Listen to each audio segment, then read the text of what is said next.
Phillies are getting a chance to take on the Boston Red Sox one more time, the best team in baseball. The Phillies have played them tough. That's right, they fight against the Red Sox. The only problem is they've lost 2 of the 3. All 3 have been close games, and I'm sure tonight will be the same way. NBC Sports Philadelphia, home of the authentic fan, presents the Red Sox and the Philadelphia Phillies. The Phillies made another roster move today. This was kind of anticipated earlier this week.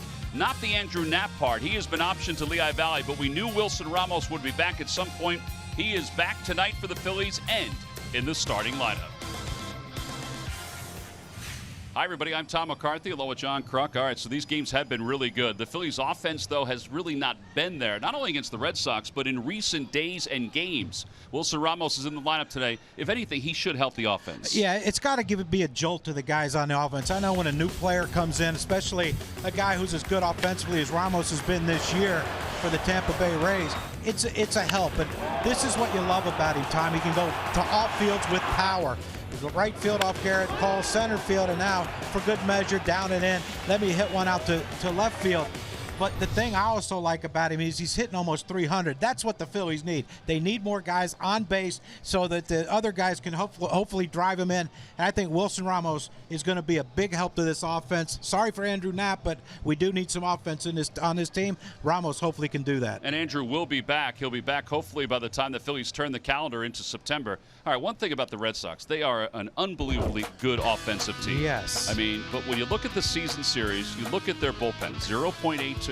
One of the things, though, is we haven't seen too much of Craig Kimbrell. But when they need a game nailed down, Craig Kimbrell, like last night, comes in. Yeah, you know, he's one of the elite closers in baseball, if not the best closer in baseball. And he does it basically with 2 pitches. That fastball up in the upper 90s to 100 miles an hour, and the knuckle curve right there to Chris Davis, who had no chance. He can elevate his fastball. He can throw it down and away if he needs to. But when he gets ahead and that breaking ball shows up, it is unhittable. Thought we caught a break last night when that ball got past the catcher, but as Drupal Cabrera couldn't beat it out to first base, and that's another save for Craig Kimbrell.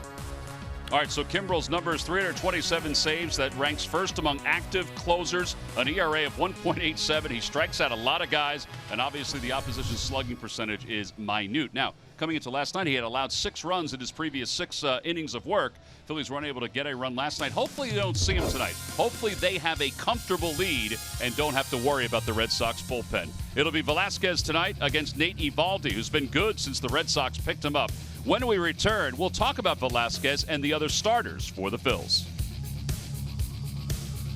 Phillies baseball is brought to you by Xfinity, the fastest internet in Philadelphia. By Toyota, the national clearance event is going on now. Toyota, let's go places. By Citizens Bank, official bank of the Phils. Visit citizensbank.com. By Coca-Cola, taste the feeling. And by Independence Blue Cross, live fearless. Learn more at ibx.com.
the week have been putting their team in a position to win on a consistent basis all season long.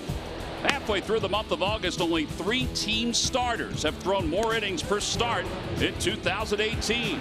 The usual combination of Nola, Arrieta, Pivetta, Velasquez, and Eflin are 4th in the National League among starting rotations in ERA, 2nd and 5th, and 5th in strikeouts.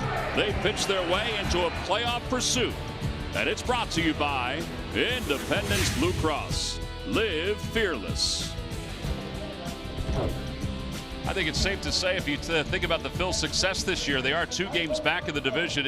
You lean on the starting staff and how good they've been and how consistent they've been. Now, tomorrow, they'll get a new starting pitcher for that doubleheader against the Mets in Ranger Suarez, and Zach Eflin will most likely pitch one of the other games. For the most part, these guys have been the guys. Gabe Kapler provided us with our Geico quote of the day on competing against the Red Sox. We know we can go toe-to-toe with this team. We showed that we could at Fenway. We did it again tonight, meaning last night. We came out on a losing end because they played a better baseball game. We're very confident tomorrow we'll be playing the better baseball game ourselves. We're looking forward to that. And John, listen, I mean, look at these numbers. The starters have been excellent. Yeah, and you know, it all started with Aaron Nola.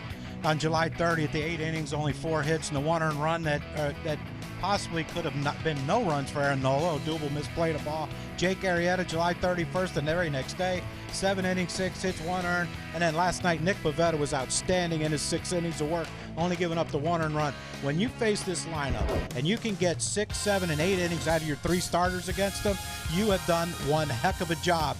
They need to continue that tonight and score some runs. Well, it's on the shoulders of Vince Velasquez, but also we'll get our first look at Wilson Ramos. We'll get to lineups and first pitch when we return to Philadelphia.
His first night as a Philadelphia Philly behind the plate, getting set to catch Vince Velasquez as the Phils try to go for the season series split, the split of this 2-game series against Boston. Phillies have taken the field. It's a nice crowd that's settling in for tonight's ball game. Let's take a look at the Red Sox lineup. It's brought to you by Xfinity, the fastest internet in Philadelphia. Well, just like the last time the Phillies saw the Red Sox, Mookie Betts doesn't play in Game 2. Benintendi leads things off. His last 29 games hitting .354 with 17 runs batted in. It's still a formidable lineup, and they'll face Vince Velasquez, the 26-year-old, who is 8-9 on the year with an earned run average of 3.98, 131 strikeouts and 117 and 2/3. And well, John, I mean, he's been good since the All-Star break. His last start was probably the worst that he's had since the break. Yeah, and the thing with Vince is, you know, is composure, staying within himself, not trying to overthrow, locate his fastball. Yeah, look, this is a great lineup. He's catching a break because Mookie Betts is not in it. One of the most dynamic players in all of baseball. And, you know, again, all you have to do is look at the 3 previous starts against this Red Sox team to figure out, you know, yes, this can be done. We can keep this offense down. They've done it for 3 games. Yeah. Well, this guy has been hot. Last night he was 0 for 4 for the Red Sox, and that's Andrew Benintendi. Phillies fans have been very vocal so far tonight. There are Red Sox fans obviously here too. Phillies are 2 games back as we begin play in the National League East. They have one of the wild card spots. And the first pitch of the night from Velasquez is a fastball in there. We're underway. Tell you what, Ramos is doing great so far. Laid down a perfect side and made a perfect catch. Ball's popped up foul. It's 0-2. Well, this hasn't been the problem yesterday with Pivetta getting ahead of Benintendi. He just kept fouling balls off and making Nick work. But you said it, they kept him 0 for 4. You keep anyone on this offense to go over. There's Nick relaxing in the dugout. But you keep anyone on this offense 0 for 4, you've done a good job. One thing about Pivetta last night is that he had a lot of first pitch strikes. You talked about him not falling behind. He really did not fall behind at all in last night's game. And he used his fastball a lot. And it was, I think, one of the best fastballs we've seen consistently. It was 95, 97. Swing and a miss. Velasquez gets the first out on a strikeout. And one out here at the top of the first. That'll bring Brock Holt to the plate. He provided us last night with our Toyota turning point. Yeah, Tommy Hunter just trying to get ahead of him, and Brock Holt said, no, I don't think so. And that was a long one for, not a big man, but he hit that a long way, and that was our Toyota turning point. Hopefully we don't see any more of that from the Red Sox. Well, he has 3 home runs now. It's been a home run drought for him up until last night as he swings at the first pitch here and knocks it back through the spikes of Velasquez. So he's seen 2 pitches, and he's got a homer and a single. He wasted no time. Something to be said about that first pitch. Fastball swinging.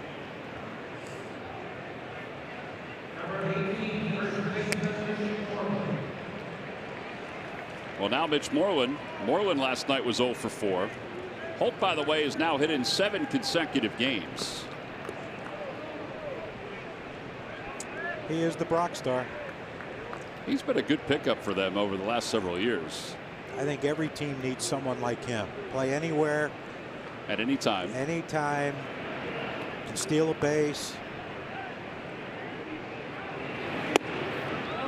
0-1 to Moreland.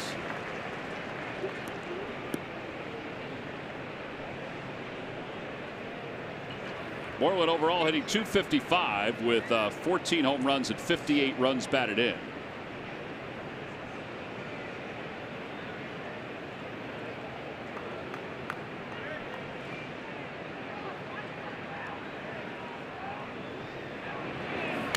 Foul ball.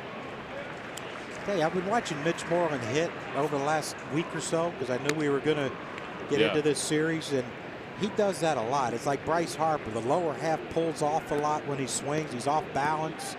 You know, Bryce gets into that every once in a while. I've noticed that the last week with Mitch Moreland. He's, during his swing, his bottom half just leaves. Very noticeable last night. Well, that swing right there was just, it's just no balance whatsoever. If he's going to continue that, take advantage of it, and give him another offer.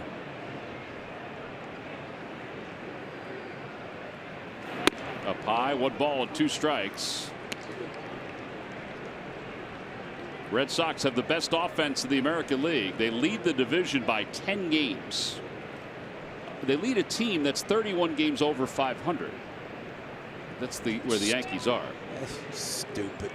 I mean, that is just silly. And, their ace, here you see the standings. That is amazing. But, they lost their ace. He was on the disabled list. Chris Sale. No biggie. Another starter. They just moved to the bullpen, right? Pomerantz. Mm-hmm. Now they have a lefty in the bullpen. Breaking ball inside, 2-2. Holt, by the way, has stolen 6 bases. Ramos, much like Alfaro, has a very strong arm. So with our defensive alignment, who's covering second? I think Michael I think Michael, and then Vince has to go to third, right? Yep. And as Drupal has to cut across to try to go to third. And it's 3-2. I think he's going. I think Alex Cora is the type of manager he'll set a guy in motion.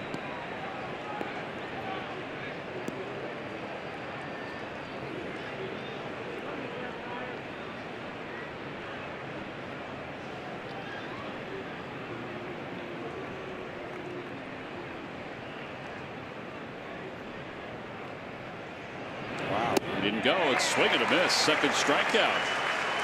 I was a little surprised by that, but maybe they didn't want to take a chance and not give Martinez a chance to bat with somebody on. Yeah, and if he makes it, you can pitch around Martinez. I mean, it's a great pitch by Vince, a breaking ball right there. I mean, you see the balance of Moreland. Like watch how his front leg spins out so quickly, and he's just not on balance. It's hard enough to hit when you're doing everything right. Very difficult. I've tried a lot to hit when a lot of things are going wrong. Well, here is Martinez, who was 1 for 4 in last night's ball game. Yeah, he got that single his first at bat, and then struck out the next 3? Or no, he grounded out once, I think, didn't he? Yeah, he hit one to Michael Franco at third in his last at bat. Yeah. But it was fastballs. Pivetta threw fastballs by him. I wondered what kind of a hitter he was this year when he's not just DHing, because for the most part he's been DHing. Yeah, his numbers are a lot better when he's in the outfield. That pitch in the dirt. When he starts in the outfield like he is tonight, he's hitting .376. When he starts as the DH, he's hitting .305. Either way you look at it, he's had a phenomenal year. Really? Those numbers are awful. He takes significant dive as a DH to a paltry .305.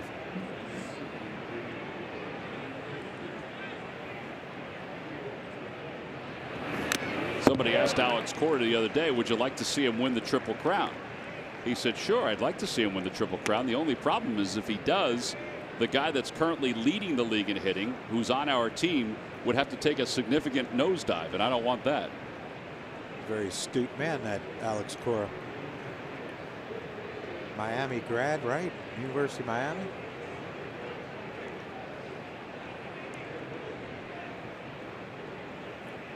Two balls, one strike to Martinez here in the top of the first.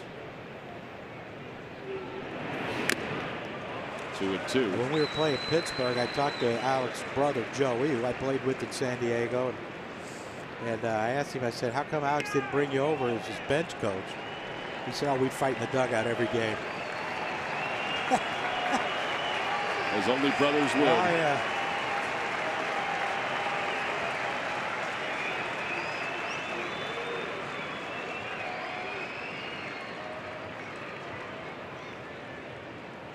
Quite a large piece of real estate to the left of Cesar. There it goes. Pitch is outside. Throw to second base on one hop. He is out at second base. From the knees, baby. That was a nice play by Cesar, too. Wilson Ramos making his presence known out of the gate. They'll take a look at it, but Holt's already walking away. Now they waved him off. No runs, one hit, and nobody left. We'll head to the bottom of the first. It's the Red Sox nothing and the Phillies coming up.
Starting things off, let's take a look at the Phillies lineup for tonight.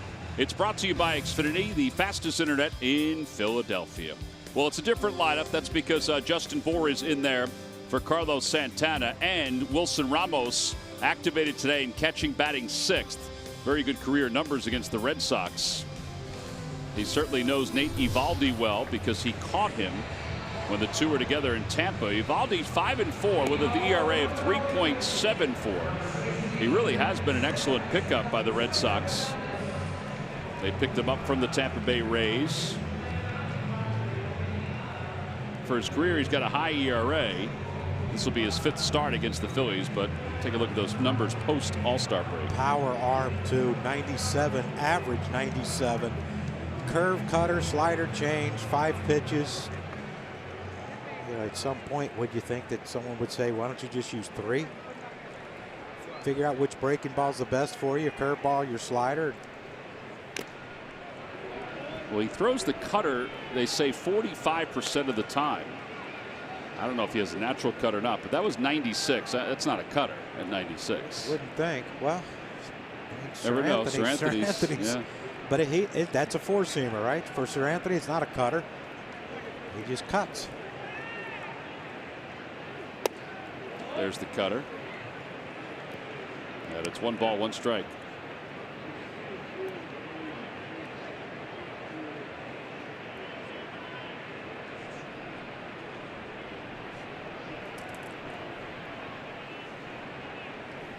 That one's pulled.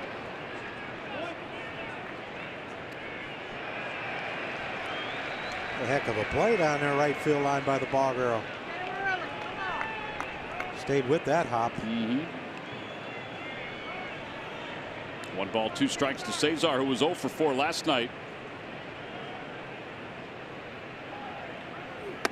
And a fastball outside. It's 2-2. All right, so this is the season overall, John. 40% 4-seamers, 32% cutters, but it's been since he's gone to the Red Sox that he's thrown the cutter 45% of the time. So you just eliminate the curveball, right? It's only 2%. Which is a pitch that he threw a lot when we saw him when he was with the Marlins. Well, maybe they've gotten to him and said, you know, let's can the breaking ball and we'll limit you to 4 pitches. I mean, you throw 97, average 97. You wouldn't think you would need 4 or 5 pitches. The line drive softly out to shortstop, and Bogarts makes the catch. 1 out, and Justin Bour's coming up.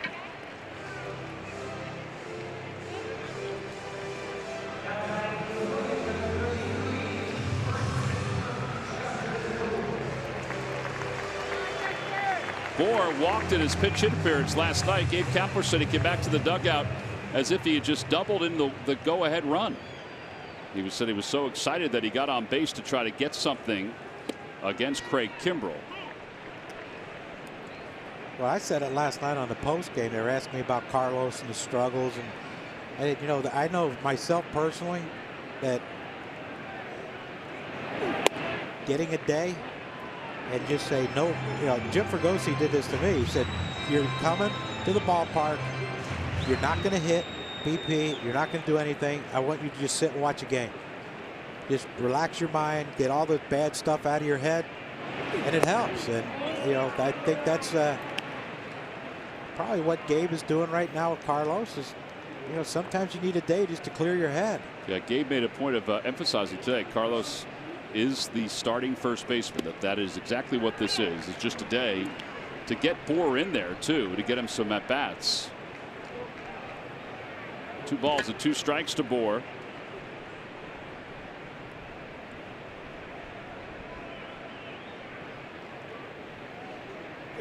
Inside 3-2.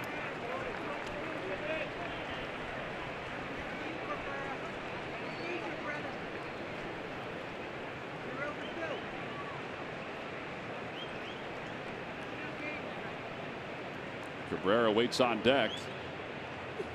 Swing and a miss. Got him with the cutter. And 2 outs here in the first. And that'll bring Asdrubal Cabrera to the plate.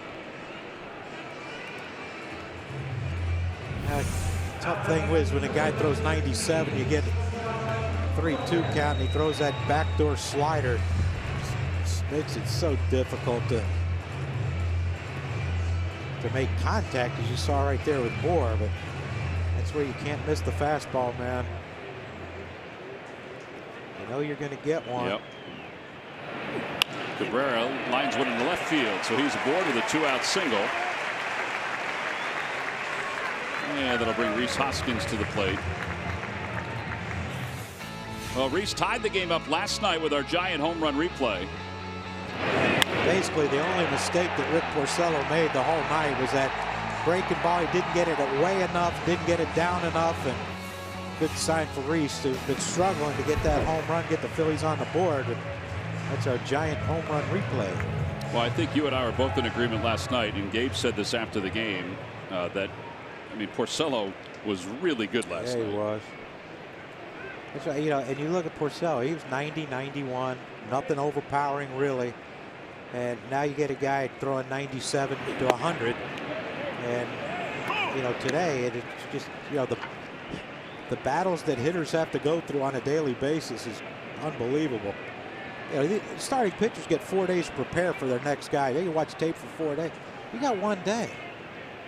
I mean, you come in today, you might watch some tape on Eovaldi and say, okay, here's what I got today. Let's prepare early.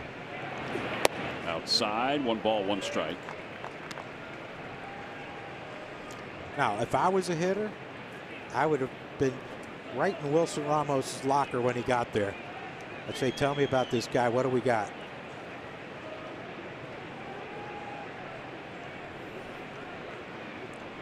Tapes are great, but experience is another.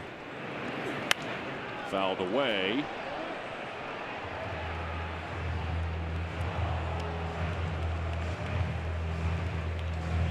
No signs from Dusty Wathan for Rhys Hoskins.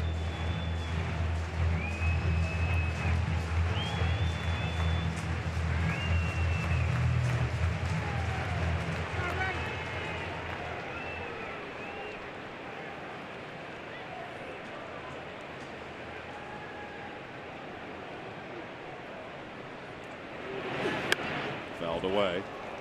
Eovaldi has topped out at 97 tonight. Rhys so far this year against pitchers that throw 90 or better has 17 of his 23 home runs, which is tied for 3rd in the National League against that caliber of pitcher.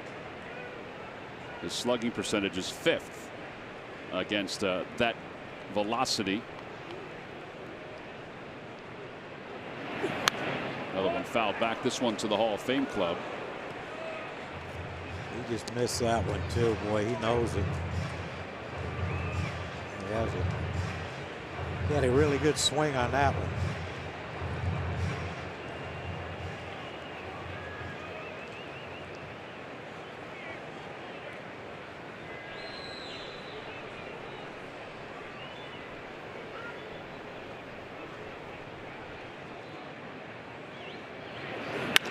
Over to shortstop. And Devers is up with it. 6-4 on the putout. No runs, 1 hit. And 1 man left. On to the second. Red Sox nothing and the Phillies nothing.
John, this is pretty good play on both ends. Yeah, it was.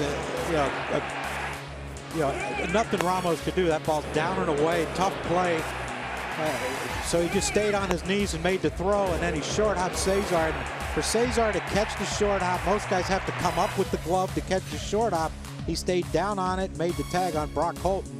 That's our defensive play of the game, brought to you by Hyundai, your local Hyundai dealers. StatCast AI powered by AWS.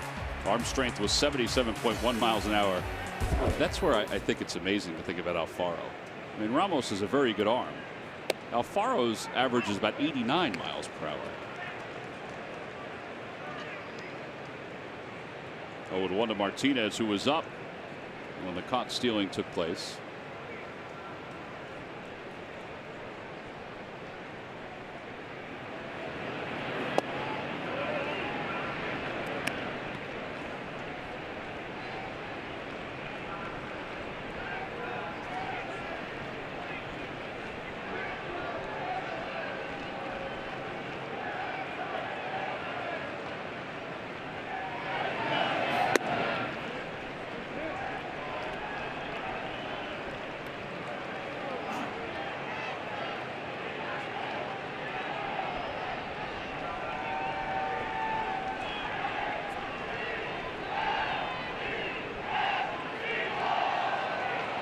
Outside, 3-1.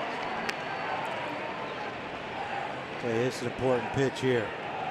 You hate to walk the leadoff hitter, but man, you just can't give in to Martinez and think I'll just throw him a fastball. You better, if you're throwing a fastball, you better make it a good one. Swing and a miss. There you go. That's a confident pitch. Yeah, because you know he's setting on it. He's setting on fastball. He's setting on 95, and it comes out of Vince's hand. It looks like a fastball, and then runs down and away from him. It's so hard to hold up on that pitch when you've already committed.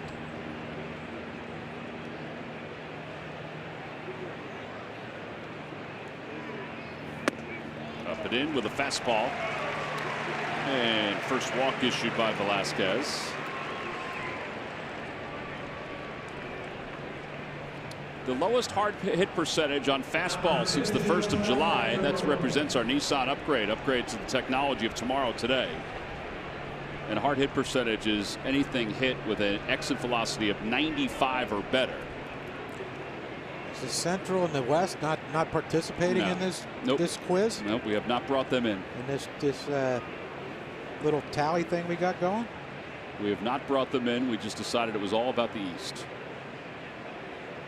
And all about the Phillies in a lot of ways. Now we'll see Syndergaard, right? Yes, we will. Will we see Wheeler? We will not. We'll see DeGrom though. We will. Well, that makes it better. Yeah, so we will see. That DeGrom guy's really struggling. See Matz tomorrow in Game 2. Corey Oswalt in Game 1. We faced him, right? Yes, and then Syndergaard, DeGrom, and Vargas.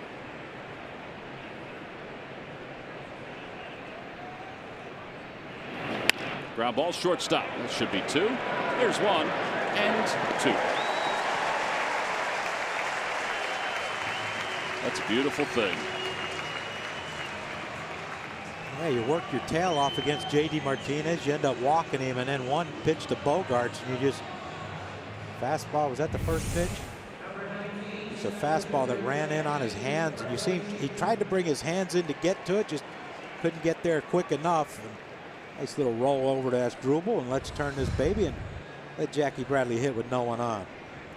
Yeah, Bradley did not play in last night's game, hitting .218 with 11 home runs, 47 runs batted in.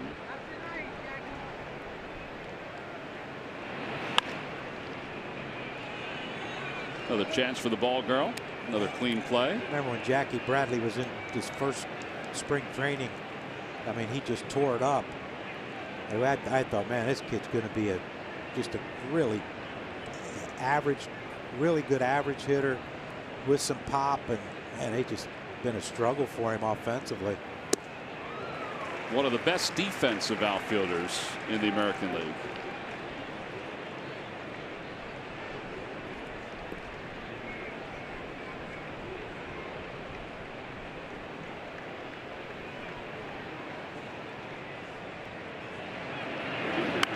check swing.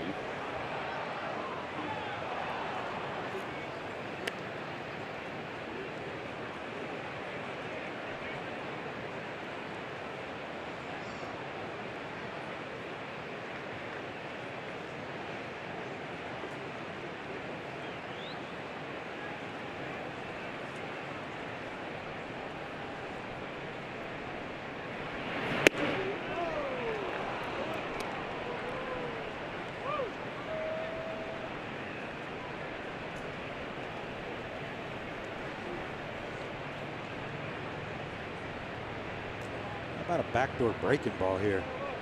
Looks like they're going that way. And they go with a two-seam fastball.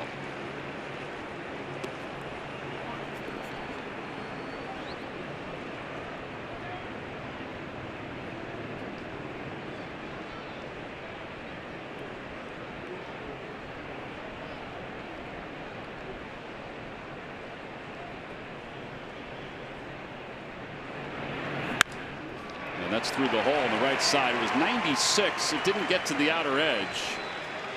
And the second hit for the Red Sox.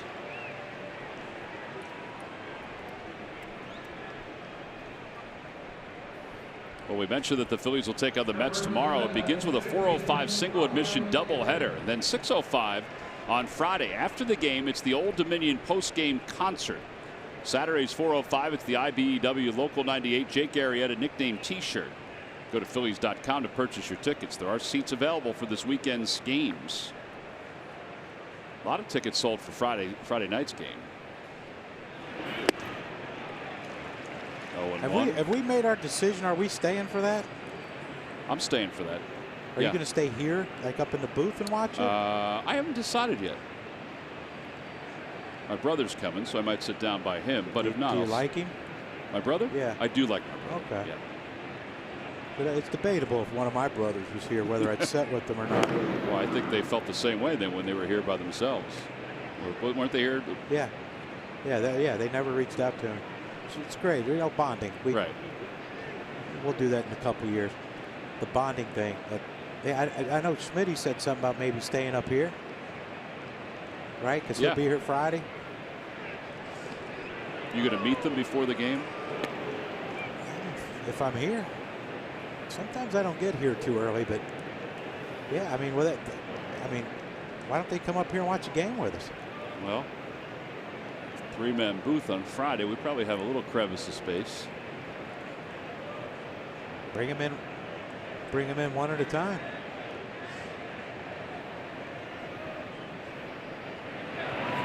Outside, 1 ball and 1 strike.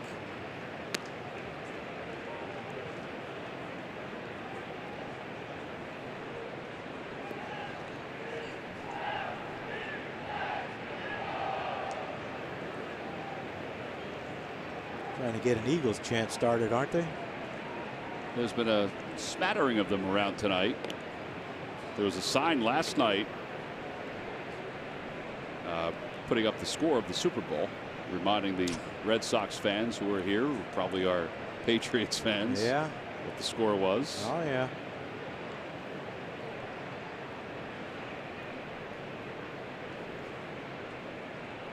Ball and 1 strike to Devers.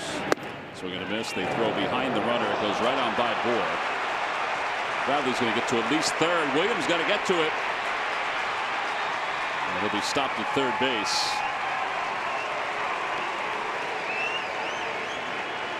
That'll be an E2.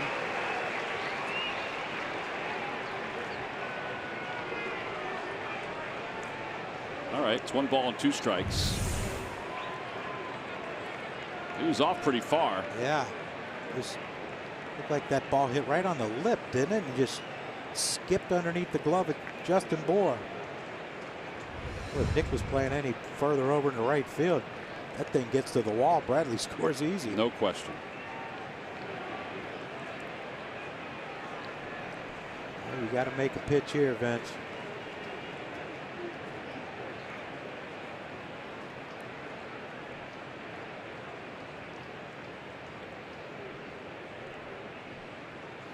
And he does. Oh, man. Well, he missed his spot, but it looked like it was right on the plate. Pitch cast presented by P.J. Wheelahands. Wow. That is right in front of the umpire. Yeah, and I hear this a lot. Well, he missed a spot, so you can't give it to him. Well, if it's a dang strike, it's a dang strike. No matter where he missed. You can't give him that because the catcher had to reach across. It's a strike. Call it a strike if it's a strike. No matter where the catcher goes. What if he whiffed it? The catcher whiffed it. It's right down the middle. It's a strike. I feel like Larry Anderson now. Yeah, that one was pretty noticeable. I know it looked awkward because Wilson had to reach across his body to catch it, but you're supposed to call it where it comes across the plate, not where it hits the catcher's glove. Popped him up.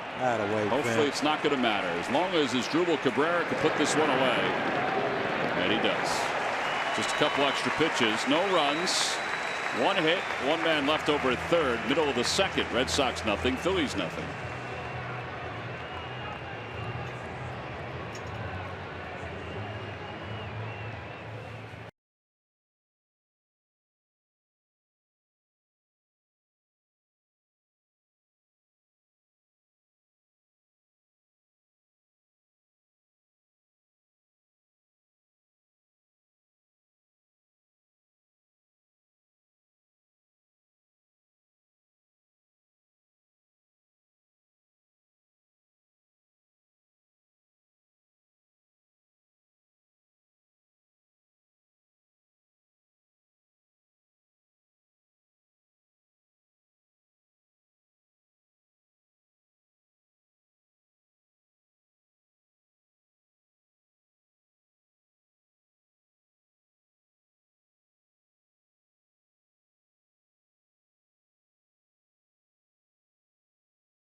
Head over to our Plus channel to catch all the storylines before and after the game with Eagles pre and post game live. Bookend your birds with our experts all season long right here on NBC Sports Philadelphia. Last of the second, it'll be Nick Williams, Wilson Ramos, and Odubel Herrera against Nate Eovaldi in a scoreless game. Would you expect anything else with the way these two teams have battled the first three games? They really have been three very good games and so evenly matched. Yes. It's unfortunate the Phillies have lost two of the three. But you win tonight, you split a season series with the Red Sox. It's not the worst thing in the world. Yeah, how many teams can say that? Yeah, there are two teams that have a winning record against the Red Sox this year. The White Sox are 2-1, and the Oakland A's are 4-2. Let's see, Oakland, they're pretty good. But the White Sox? Yeah. Nick Williams starts it off. It's 0-1 to Nick. 0 for 4 last night's game. 0-2.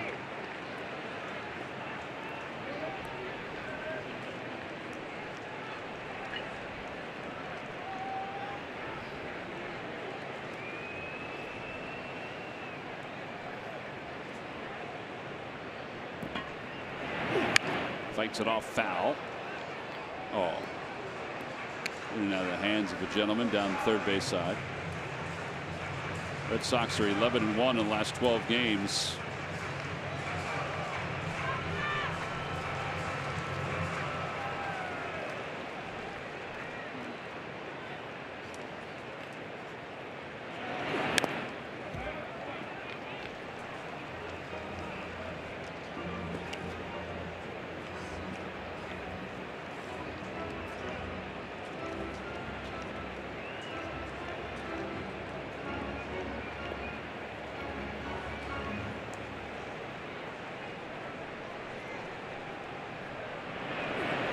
Outside 1-2. Alex Cora and Gabe Kapler, obviously first-year skippers who are trying to get their team not only to the postseason but even beyond, maybe to the World Series. Red Sox right now have a significant advantage compared to everybody else. I think if everything holds true, they'll be able to set their rotation pretty quickly. Yes. Whereas the Phillies, and Gabe has said this, he goes, listen, this thing can come down to one game. Particularly because they have the Braves so much at the end of the season. What, 7 games in the last and week and a half? I think for the Phillies, you got to throw in the Rockies series too. As Williams sends one out to left center field, that'll drop for a hit. Then Intendi will get it into second base. A leadoff single. But there have been 4 first-year managers who have won World Series championships. The last one being. What? The last one being. First-year manager? First-year manager. Hey. Mike Matheny? Good guess. Bob Brennan. Mike Matheny didn't win it his first year? Not win the World Series, no. It's interesting there. I just turned around Arena, who has a penchant for throwing at some of our guys, it seems like, just drilled Ronald Acuna Jr. with the first pitch of the game. Acuna, of course, has, what, three in a row, leadoff homers? Yeah, 5 in a row. And now the benches are clearing. Yeah, good. They're not happy down in Atlanta. I don't blame them. Hit him right in the back. That guy's going to get someone hurt, man. 0-1 to Ramos. Outside, 1-1.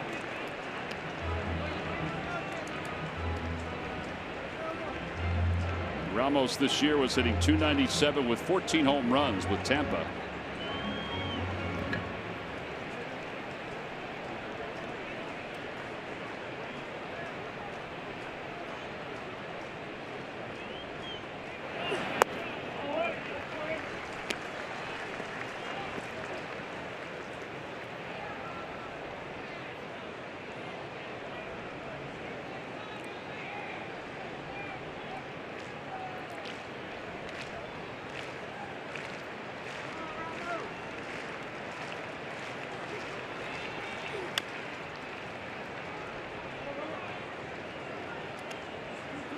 Tell you what, that with the addition of Ramos, we got 2 pretty big catchers, don't we? Yeah. They look eerily similar. I mean, obviously Alfaro has the beard, but just size-wise.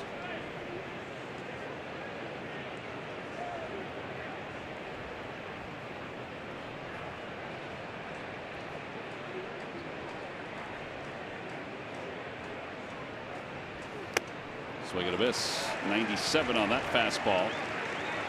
Second strikeout for Eovaldi. Hey, Phillies fans, watch Rhys Hoskins, Odubel Herrera, and the rest of the Phils battle the Mets in the MLB Little League Classic, presented by Geico at historic Bowman Field in Williamsport, Pennsylvania, the home of the Crosscutters.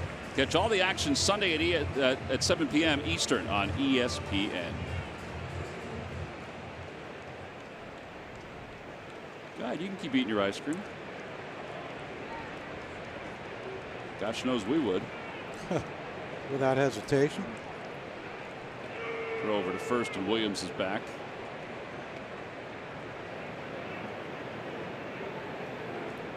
Odubel's up.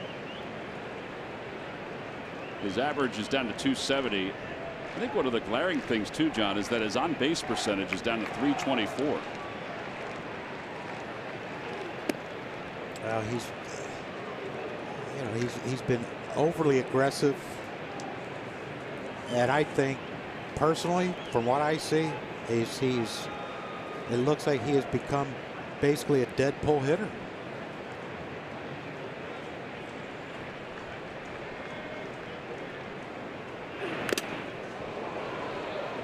First 40 games this year, as Kerwin Danley took that one pretty sharply, and he's being held up by Sandy Leon, and Scott Sheridan comes running out, the Phillies athletic trainer.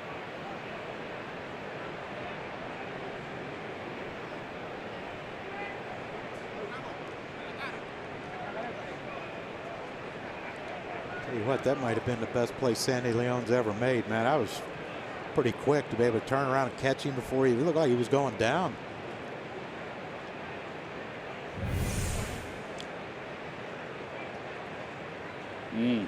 Got him square. Look at look.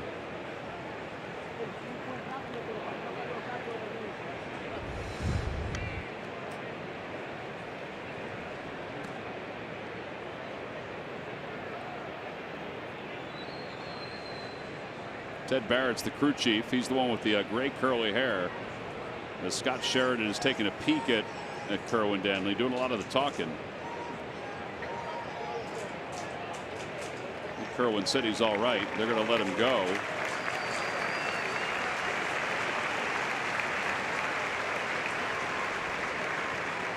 Back in 2016, Danley was hit by a 98-mile-an-hour pitch right in his helmet. Now, he also had a concussion back in 2013. So like a lot of umpires, he has battled it during his career. He's been taken out of games a couple different times over the last several years just as precautions because of the concussions that he has sustained during the course of his career.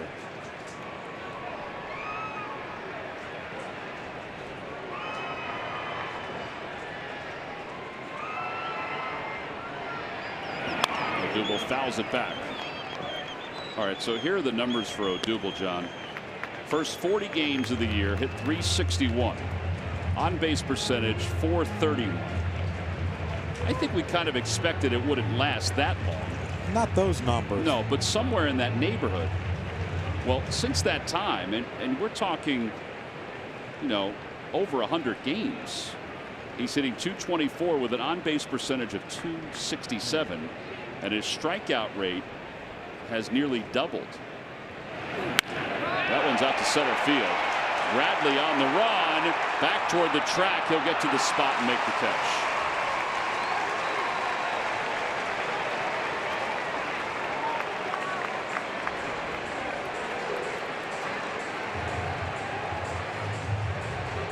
Pretty good swing by Odubel. Just a little too high. If he hits that more on a line, ball might have had a chance to get over Bradley's head, if not over the fence. But when you see Jackie Bradley Jr., he just, you know, he took off and ran to the spot, made the correct turn, and you know, look up and the ball's coming down in his glove. He's special out there. Kell takes a fastball.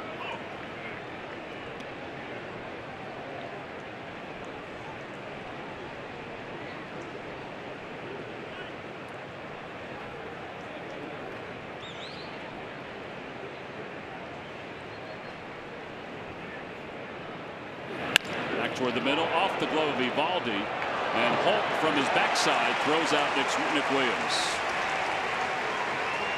Well, it hit Evaldi, so that slowed it up, and Holt was able to stay with it. Fielder's choice goes 4-6. We'll head to the third inning. The Red Sox nothing, and the Phillies nothing.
softball game several years ago.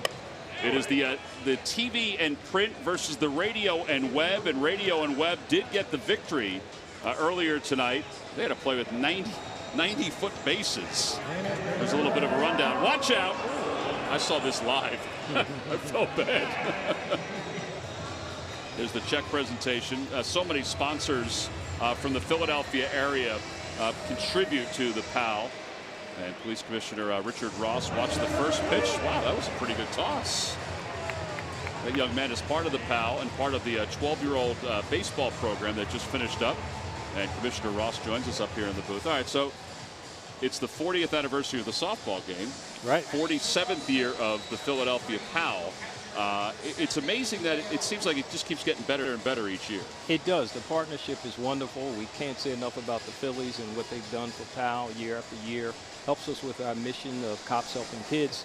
So it's just a wonderful night, and it's a beautiful night out here tonight. It is a beautiful night. And that was the original concept when PAL started. It was a sandlot, right? It was because it started basically around baseball. It did. In North Philadelphia. It did, and that mission grew, and now you got so many other activities, and not just sports. You got tutoring and all kinds of other things that kids are able to participate in. So it's a wonderful opportunity for police officers and community to work together to ultimately help the kids of our city. You're from the city, so when you see it work as well as it has as the commissioner, I mean, does it give you pride? It gives you pride. It touches your heart. And when you hear some of the testimonials from some of the PAL kids about the impact that these officers have had on their lives, I mean, it's truly touching. And so you know that it's something that's working. And so we're excited about it. And again, we can't thank the Phillies enough for their partnership. Over the years, they've raised over $1 million for us. Wow. And it is impressive. It really is. But it's meaningful in that it goes a long way. And that when you get to understand what this does for these young people, you really appreciate the value of PAL and what it means for everybody. John, you're a softball coach. What did you think of the softball play down there tonight? The play at third when the young lady got ran over? Yeah. I mean, that's a bench clear, I think. At some point, you have to just... Somebody should have called the police. Someone should have called. Where were already here. Where were they when you needed them? What are some of the bigger issues with kids in this area that you all deal with as police to try to help them get to where you want them to get to? Well, the biggest thing in this climate today is trying to build relationships with police and community. There's no denying the fact that we have our struggles. And so getting young kids to know that cops are people and they care about them and not to fall victim to the narrative that's out there. Because we've got some wonderful police officers, men and women, who do remarkable things, and that probably is one of the biggest things that we're proud of. I mean, they do a whole lot, but that one probably hits it home for us. And because there's so many centers around the city, that obviously helps because the police officers are there all the time, not only walking the beat, but also being in the facilities, too. 20 centers around the city, serving thousands of kids. And again, it's truly a testament to their work ethic, the PAL officers, but the connections that they make are absolutely remarkable. 3 balls and 2 strikes to Evaldi, and he takes low, ball 4. So they walk the opposing pitcher. That's the second walk issued by Velasquez. That's a crime there. If you walking the opposing pitcher. Here's some of the particulars on the Police Athletic League. Active membership base of more than 10,000 Philadelphia youth. A youth development organization offering educational, athletic, recreational, character building, and cultural program for youth ages 6 to 18. So you have athletics, you have education, you have special events and activities. Right. So it's continued to grow over the years to have, I mean, the education part of it's a huge help in the city. Well, that is. I mean, you want our kids to succeed, and you want to make them have every opportunity available to them. And that's why, we're thankful to all our partners, whether it be Phillies or any other businesses and organizations. We have an outstanding PAL board, people who give of their time and their effort each and every day. And so we're thankful to a lot of people that help to make this happen. Commissioner Ross, do you have kids that come back and help when they move on to college or whatever? We do. We have kids that come back and help. We have police officers who were PAL kids, and so people understand the importance of it, and that really underscores what we're trying to accomplish with PAL. I mean, that's got to tell you that you're doing things right. Yeah. When kids are in the PAL program and they leave and they come back as police officers themselves, that hurts. Yes, it does. That's assault with a deadly weapon right there. Yeah, that's going to hurt as Benintendi goes up the first base line. Probably going to hurt more tomorrow. Yeah. Let's take a peek at it. Oh man. Right in the back of the, oh, right in the ribs. Well, now it's first and second with Brock Holt. So the involvement with the Phillies, you're involved with the Sixers as well. Right. Is that important too for the kids to see the connection? It is, because they not only the connection of what they get an opportunity to do, but I mean, you think about an opportunity for young kids to be out there tonight on the field. Young aspiring baseball players never had an opportunity to be out there. Heck, many adults have never had that opportunity. And so they get on the court at the basketball team, the 76ers out here. And so it's about exposure too. Holt the first time up, singled up the middle, and it's 1 ball and no strikes. He wasn't going to be first pitch swinging at that one. No. Right at his neck bone. Were you part of the PAL when you were growing up? I wasn't. I mean, I played a lot of sports growing up. I wasn't a part of that. Yeah. My daughter was, though. Oh, she was. So my daughter and her friends, and she played a lot of sports. She wasn't a really big athlete, but she got out there and tried, and that's all you can ask for. Velasquez, he lets that one slip by, so everybody is safe. That was going to be a tough play no matter what. And now the bases are loaded as Holt gets his second hit of the night. And it'll bring Mitch Moreland to the plate. Rick Kratitz is going to go out just to give Velasquez a beat out there.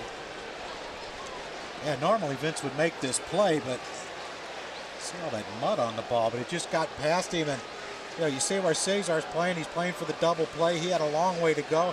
Needs to be more aggressive on that, I think. You can't assume that Vince is going to get to it, even though he's a great athlete. Mm-hmm. Yeah, once it got past Vince, no chance of getting Brock Holt with the speed. Now it's, yeah, we know how our offense has been. Man, you let up 2 or 3 here, this game could be over. All right, well, the bases are loaded, and it'll be Mitch Moreland who's coming up. Too many Red Sox fans here. Can you do something about that? I don't know. Should we escort them out? There might be too many of them. Huh? Oh. Now, the PAL kids are here tonight, right? I saw there a lot of shirts. The kids from the PAL are here tonight. They are. Yeah. They're in force, and they're here supporting each other and watching a beautiful game tonight. So hopefully we can pull a victory out. Yeah, really. We need one. You grew up a Phillies fan, obviously. Phillies fan through and through. Yep. I think the amazing thing about the softball game, we have to thank all the folks that are part of the TV and print and the radio and the web, because every year they come out, everybody wants to play. Right. You know, they want to get on the field. They wanted to get on the vet, on the turf of the vet. As Moreland fouls the first pitch back. It was exciting, John, for people to be down on the field at the vet. I know you didn't really like it after a while. No, not after the 10th surgery on my knee. This is a little more forgiving out here. Yeah, well, that's probably why they have to play 90 feet, too, because they don't want to tear up the grass. That's true. But, yeah, I mean, they come out every year, and I know that there's a lot of guys and gals that are really into playing in the game, too. Yeah, they get competitive out there. Yeah, too. they do. And radio and web won this year. I think Ramos was crossed up on that. It's 1 ball and 1 strike to Mitch Moreland.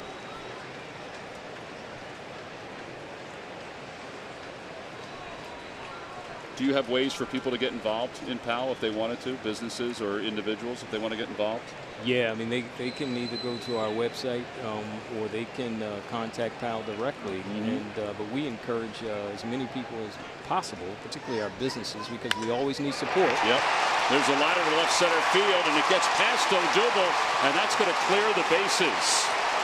Moreland to second base. This will wind up being a 3-run double. Boy, it started with a great play by Michael Franco in the inning. And then the walk to Nate Eovaldi. And a hit by pitch, an infield single. That's the hardest hit ball of the night. The double to left center field. Yeah, Odubel thought he could cut that ball off. Yeah, you see that? We talked about Mitch Moreland, the balance. His balance was really good. But I think Odubel didn't think the ball was hit that hard, but once it hit the grass, man, it just took off. It got past him, and yeah, we mentioned the speed of Brock Holt scoring from first easily on that play, and you know the way the Phillies offense is, this is it. You got to stop it here at 3. Yes. Well, here's J.D. Martinez, who walked, and he takes way outside. It's 1 ball and no strikes. We're spending some time with Police Commissioner Richard Ross up here in the booth as it is PAL night. PAL started in 1947. Today was the 40th anniversary of PAL night, whether it be at the Vet or Citizens Bank Park.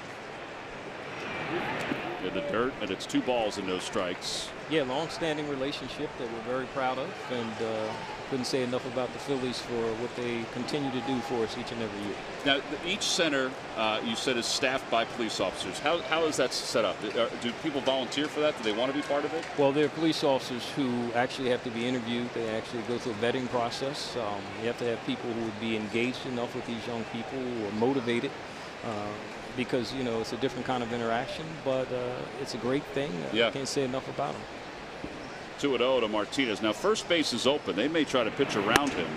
It's 3-0. I think you got to let him go here. You can't risk a 3-0 swing.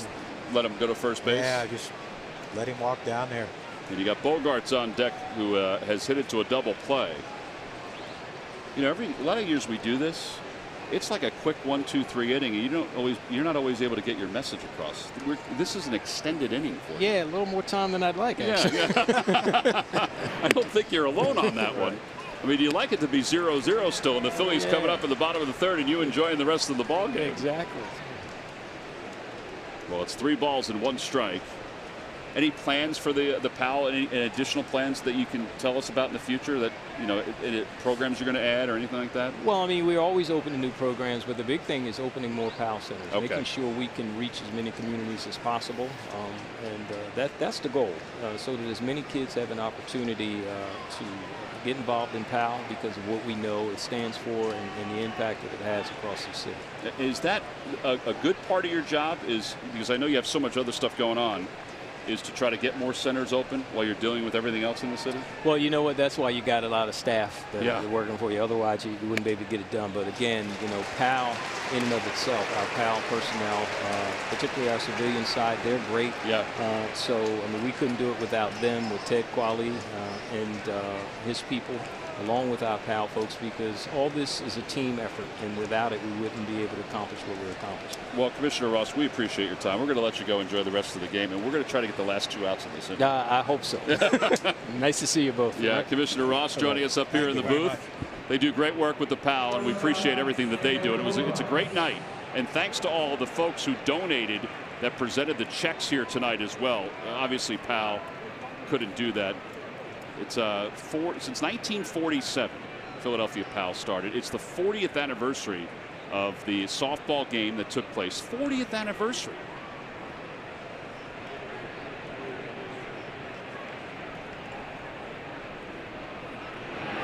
Bogarts takes just below the knees. And it's 1-0.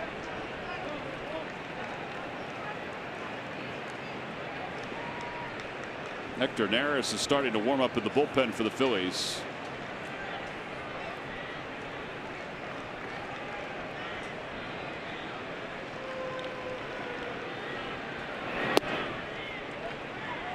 Ball and 1 strike. Like a lot of Phillies fans out there, Commissioner Ross is a huge Phillies fan, and he was bouncing up and down every time another guy got on base. Yeah, just like the rest of us. That's the hardest part, is having to watch. Yeah. 2-1. That's what been the toughest thing with being a father watching their kids play. Mm-hmm. So nervous before every one of their games and during every one of their games, because you have no control. Like when I was playing, I had some control. You know, I could get a hit, score a run, whatever. Man, when you don't have control, it's tough. There's definitely, you definitely get fidgety when you don't have that control.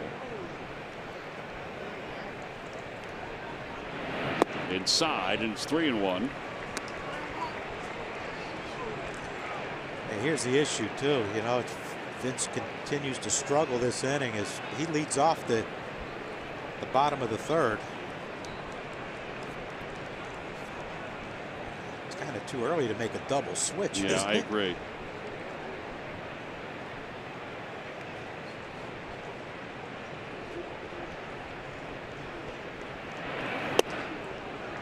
3-2.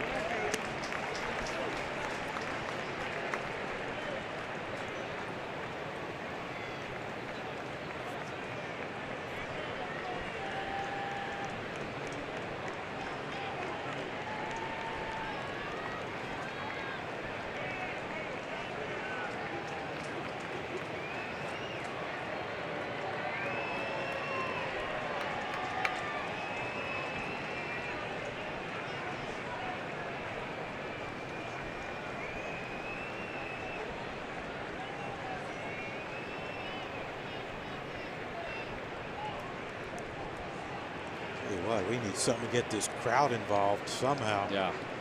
I don't think it's going to happen on this end. It needs to happen on that offensive end.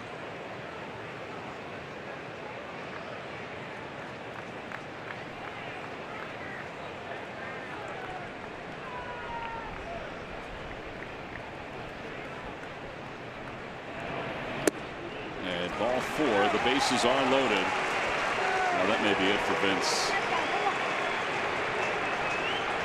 And here comes Gabe Kapler. So Vince isn't going to get out of the 3rd inning. And we've got a pitching change here at Citizens Bank Park. An inning that began with a ground ball and a nice play by Michael Franco over at 3rd. So a pitching change. Hector Neris is coming in.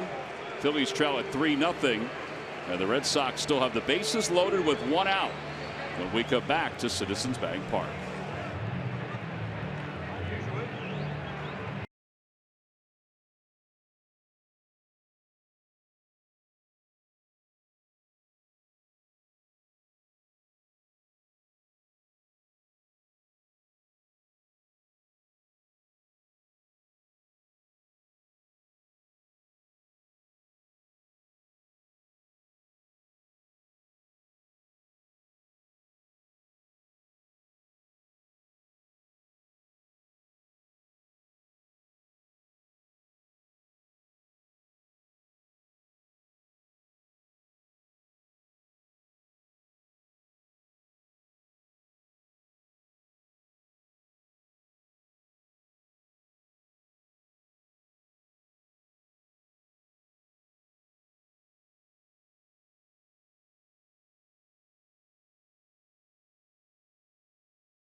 For all the information, please submit your answer on the subject line. The question is, John, who was the last pitcher before Chris Sale in 18 this year to start an All-Star game in 3 straight seasons? That's a good question. A little baseball history lesson.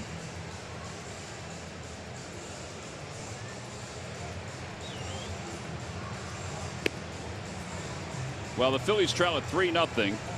The bases are loaded, and Hector Neris is coming in. And Neris, with 1 man down, will face Jackie Bradley Jr.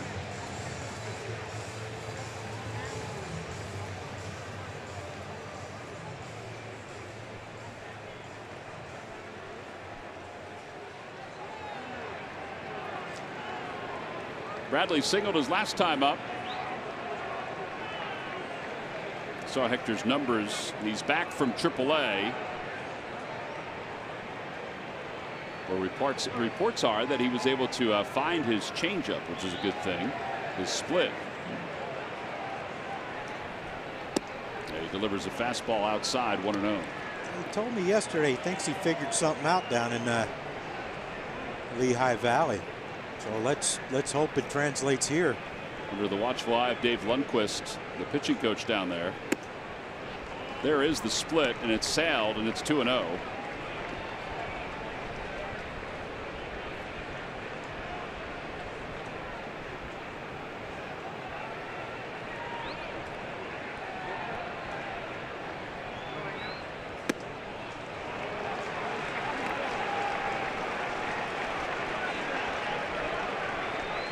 3 balls and no strikes.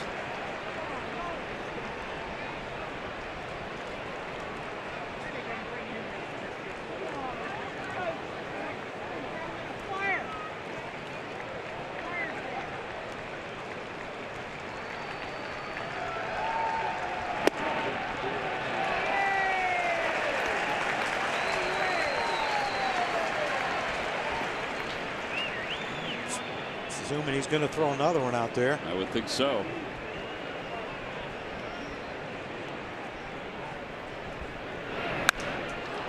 Fly ball right field. Tagging at third is Moreland. It's shallow. Williams is under it, and he makes the catch. And he'll be held at third. Thankfully, it wasn't a quick runner. Nick didn't really get himself in a great position to throw. But he still was able to get it in. Yeah, that's when I saw the way he caught it, I thought Moreland might take a shot, but yeah, you know, Mitch Moreland, you know, those old first basemen, they don't run like they used to. Yeah, he wanted to get behind it, but then all of a sudden he just mistimed it. Yeah, that wasn't awful. No, it wasn't bad at all. And you know, with how shallow it was, with you know, knowing Mitch Moreland's running, not a burner, so you know, make sure you make an accurate throw. Devers out in front of that split. It's 0-1.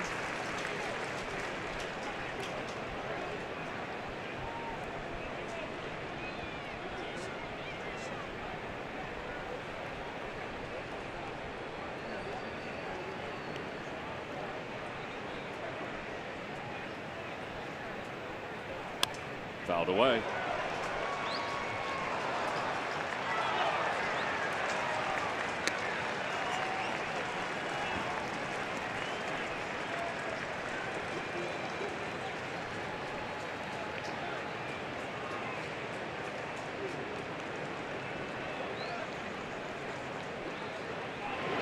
Swing and a miss. Atta baby. He got the split dancer there. So the Red Sox do score 3 runs in the inning, but then Hector Neris is able to get the last 2 hitters. And the Red Sox leave them loaded in the top of the third. We'll go to the bottom of the third. Phil's down 3-0.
Nissan.com. Bottom of the third, Phillies trail at 3-0. And Roman Quinn will pinch hit for Hector Neris. Nice job by Hector. It is return.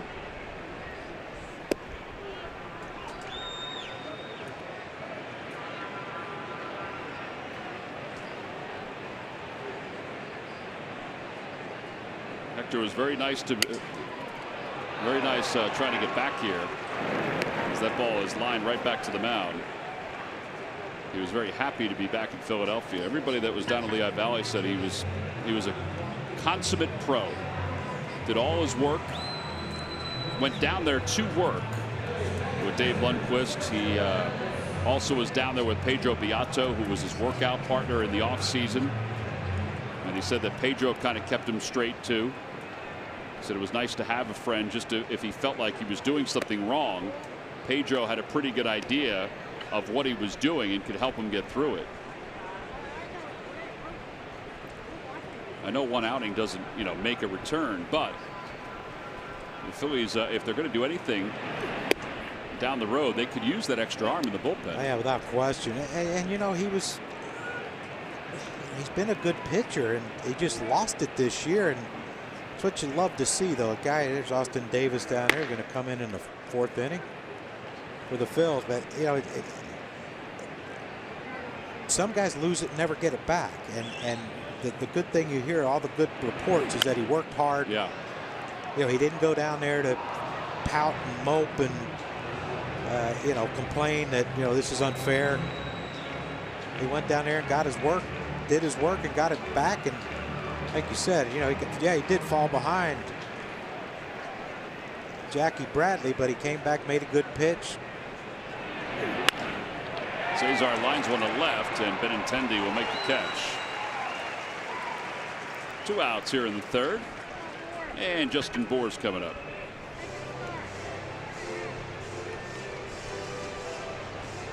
Phillies will have to make a roster move before tomorrow's game. Well, whichever one Ranger Suarez winds up pitching.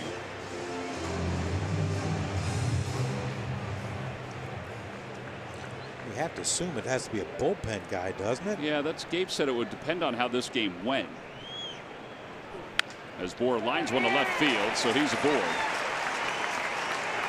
2-out single.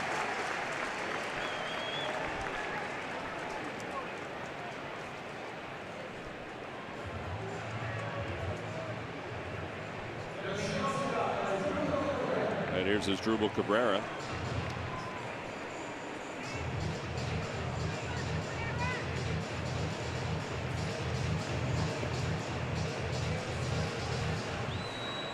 Hey, you know what? If Valdi makes a mistake, as Drupal takes him deep, we're in this thing. Absolutely. It's only a 3-run deficit. You have to trust the fact that these guys have been good hitters before. And yeah, it's been a struggle, but lately, but that one is pulled foul. Did that not hit Moreland's glove? I didn't see that it did. Ben May, the first base umpire, was right there.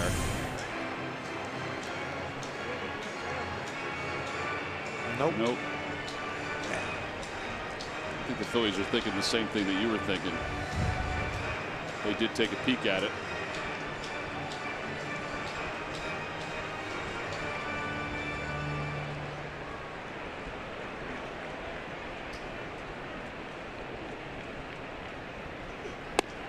Oh, 2.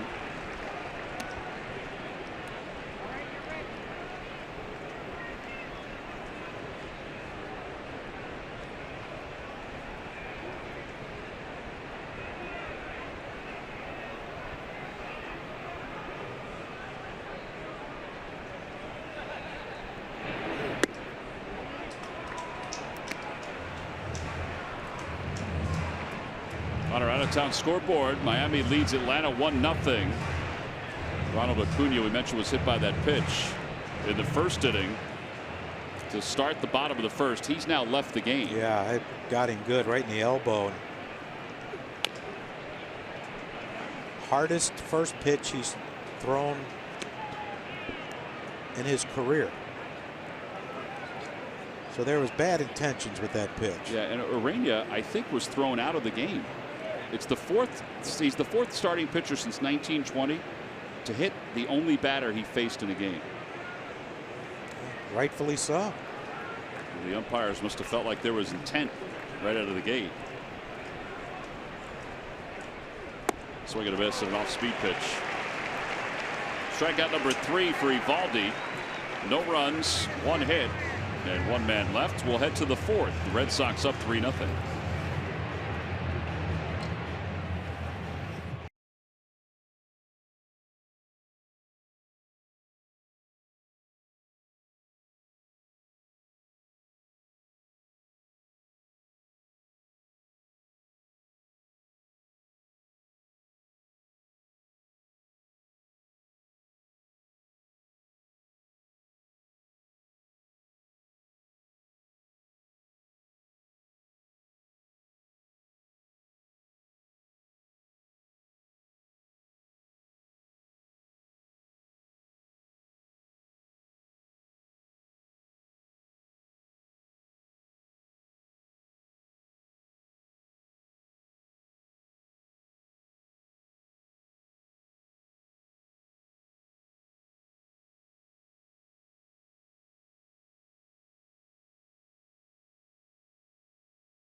When you order by 11:30. Pinpoint delivery by who?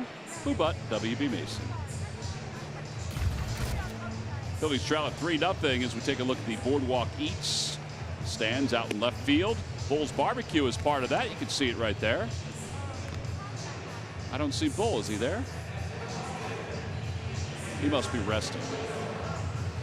Might be back in his office back there. It's nice to see the crowds pick up down there at Boardwalk Eats. Folks are getting a chance to see that food for the first time. It's some great food. Here's Austin Davis to take over as we begin the top of the 4th inning. Phillies going to be leaning on their bullpen tonight.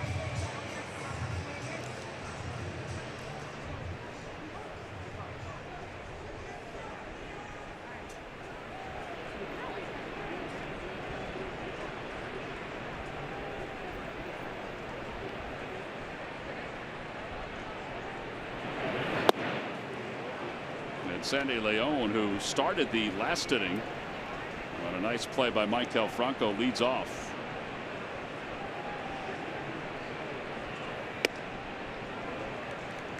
By the way, some numbers on Vince: 2 1/3, 4 hits and 3 earned runs. He walked 4, 63 pitches, 32 balls and 31 strikes. 3-0.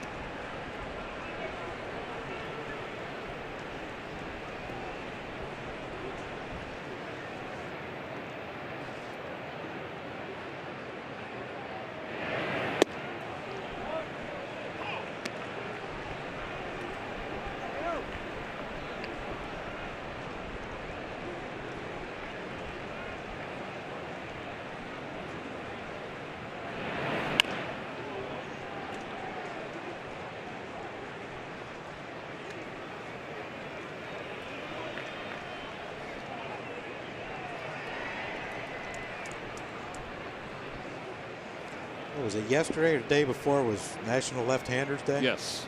Yeah. Yesterday? Yesterday. There's a liner down the left field line. That is a foul ball. Well, that was close, wasn't it? Yeah, it was. See that little divot right there, John? Yep. That is a foul ball. I hope to take a few of them tomorrow. I hope you do. Shallow divots. Yeah, just missed a double for Leon. Things are starting to turn around, Tom. Boy, I hope so. Yeah, we got to start scoring runs. Yeah.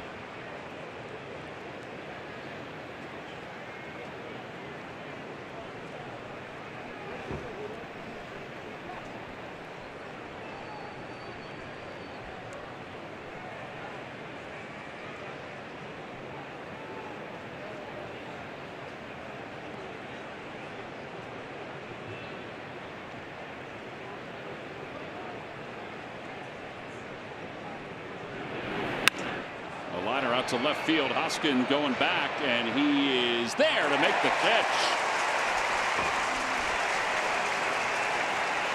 And 1 out here in the 4th. I thought that ball was hit a lot harder than that. I did too. I mean, it left the bat. I thought, well, I don't even know why Reese is running, but it kind of just died out there. Our GMC precision play of the game. Look at that direct route to the ball. Didn't take his eyes off of it. Thankfully, he didn't crash into the wall. Pretty good play right there, though, by Reese running that one down and keeping the leadoff hitter off base. But here's where things start to unravel last inning. I would agree with that. You know, the walk to the pitcher, I mean, it's deflating in some ways.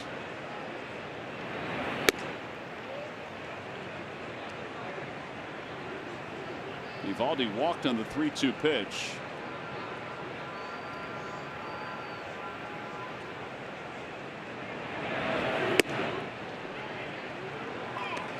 .43 hitter this year. This is only his 9th plate appearance. Benintendi's on deck, and strike 3 called.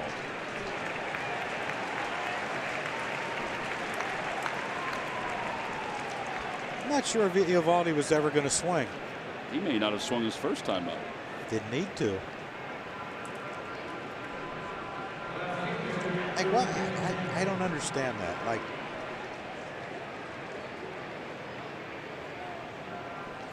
yeah,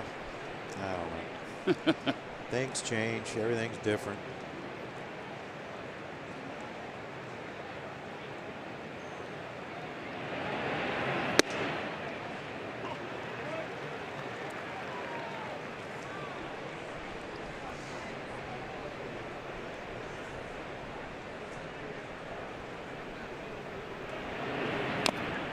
With 2. Gabe was saying today that he doesn't think he's seen a lineup that has 3 hitters in the top 4 that have the ability that the Red Sox 3 have and the numbers. Betts, Benintendi, and JD Martinez. Not the 3 tonight. I mean, only 2 of the 4 in tonight. You'd be hard pressed to find a 3. The Astros, I think, have that when everybody's healthy. Yeah. But these 3 are having special years. Yeah, and you know that's besides JD Martinez, you talked about the big 3 for the Astros, all drafted, signed players. Off the mound. Oh boy.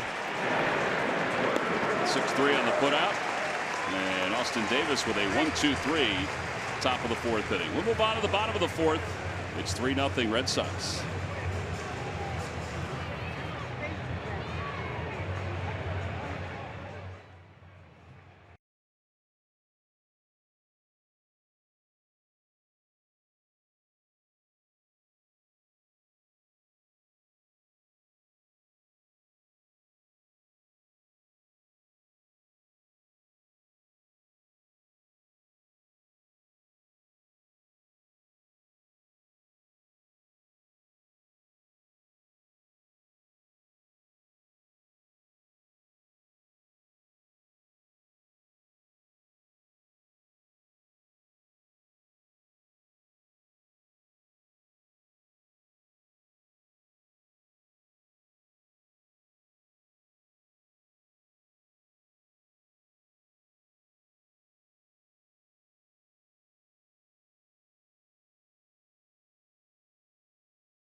WB Mason for fast free delivery.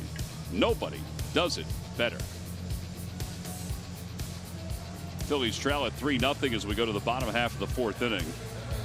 It'll be Rhys Hoskins, Nick Williams, Wilson Ramos. Talking about the 3 guys at the top of the order. Well, you add in Chris Sale and Xander Bogaerts. Sometimes you forget about him, but they have 5 guys in the top 35 of the WAR category, wins above replacement, with Betts as number 1. Or number 2, I should say, number 1 for the Red Sox.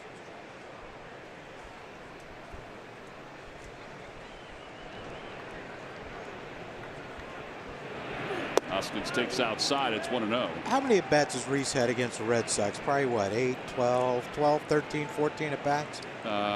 Yes. And he came up and all their outfielders, or 2 of their outfielders I saw, JD Martinez and Andrew Benintendi, were both looking at their cards. Yeah, this is the 12th at bat. 12th at bat. Just a little refresher course, John. Wow. I mean, I'm stupid, but I can remember where to play him after 12 at bats. I would think there's certain guys that you'll always remember, particularly the best hitter essentially on the team. As Hoskins is safe at first on the error by Rafael Devers. That's his 21st of the year.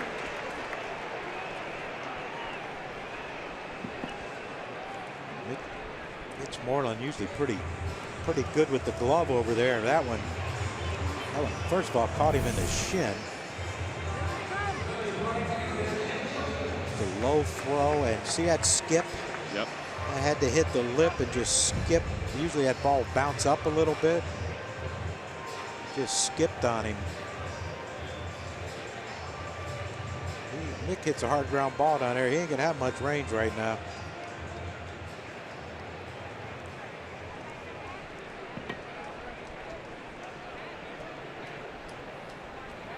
And by the way, if you're wondering about the WAR who #1 is, it's Mike Trout. No. Well, there might be some people out there that are wondering, John. Wow, that's hard to believe that he's not even that good. Everybody's hoping he comes back healthy and even better. That might be hard to do. How do you come back better than the best? Yeah, that is true. Williams singled his last time up.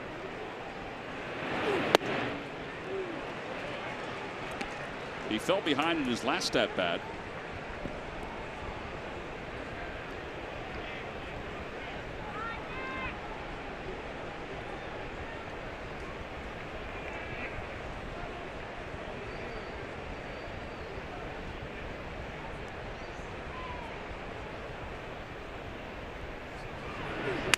That one's back toward the middle. Another base hit.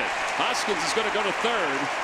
And the Phillies will have first and third with nobody out. Oh, wait, Nick. Well, they took advantage of a walk to the pitcher to score their 3 runs. Let's take advantage of an error by the third baseman. Get right back on them.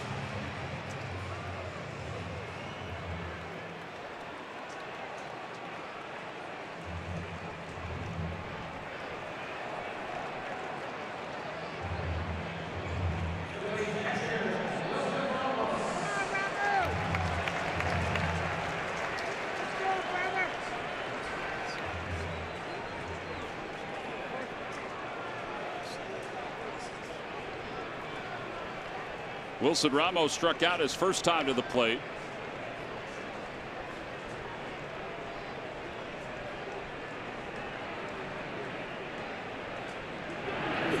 In the dirt. Leon blocks it. Great play right there by Leon. Excellent play. Man. And you think about what happens, that ball gets past him. Reese scores. Nick goes to second. Situational hit. Try to get another run in. You surprised we don't have anyone warming up in the bullpen? Yes, particularly since it's a sort of a thicker bullpen. Outside 2-0.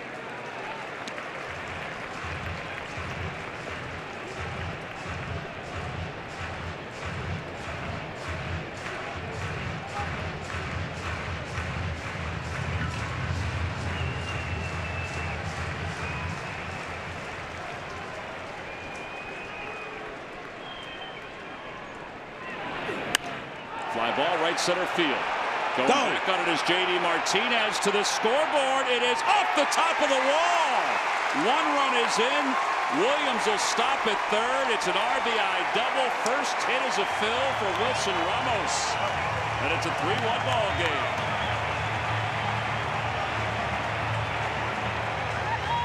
Man, that ball carried pretty well, too. Yeah, it sure did. I mean, we showed in the open his power the other way. He has powered off fields, and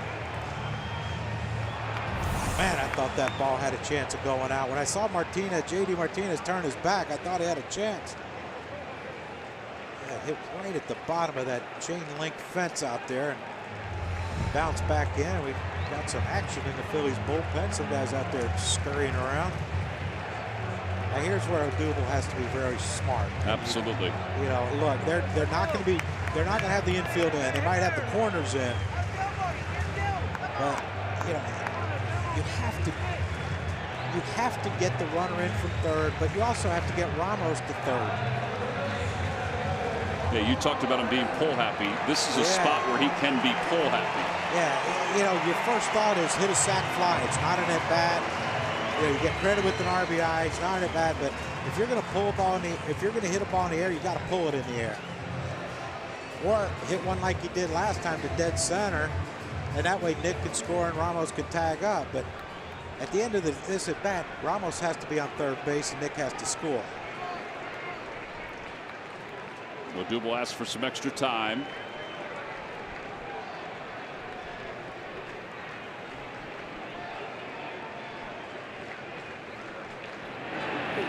And a bouncer to first base. That is a fair ball. A run will score. That's a beautiful piece of hitting right there. It's a 3-2 ball game. It's 3 unassisted. It's an RBI for Odubel. And now with less than 2 outs, you have another chance to get the tying run home. There you go. Reese down there, first one to greet him. That's a heck of a job right there.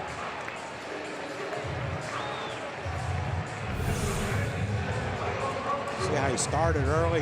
Knew he wanted to get out in front of one. Hey, get more than good. You know, that's a tough short hop right there, but backhand short hop. But Nick comes in to score. Good read by Nick. Now Ramos, and they're still, infield's halfway, but a slow roller to shortstop or second. Ramos could score. That one's a little floater back at first. That's not what he wanted. There are 2 outs. And Carlos Santana is going to come up as a pinch hitter. At least it looks that way.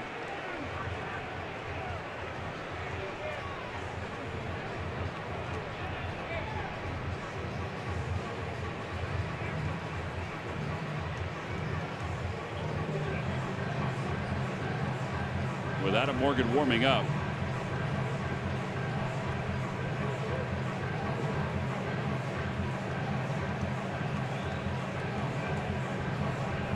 Austin Davis, a scoreless inning.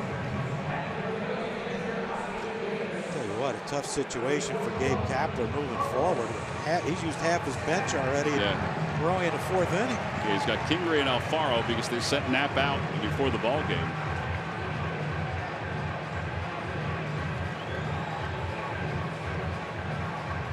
All right, Santana's ready to go. What a wild pitch. We'll take anything to get that run home. Darn right we will.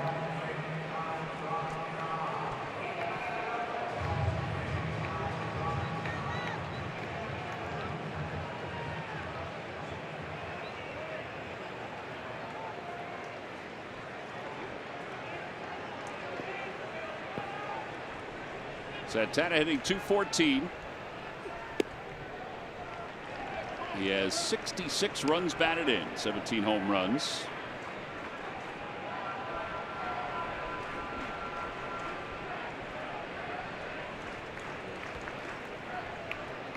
No balls and 1 strike. Santana's 1 for 4 against Eovaldi. Fouls it back 0-2. I'd like to see Ramos get a little more. Devers is way over. Anything that bounces past Leon, you had to make sure you score there. Bigger lead, a bigger secondary, a better secondary lead would help that out.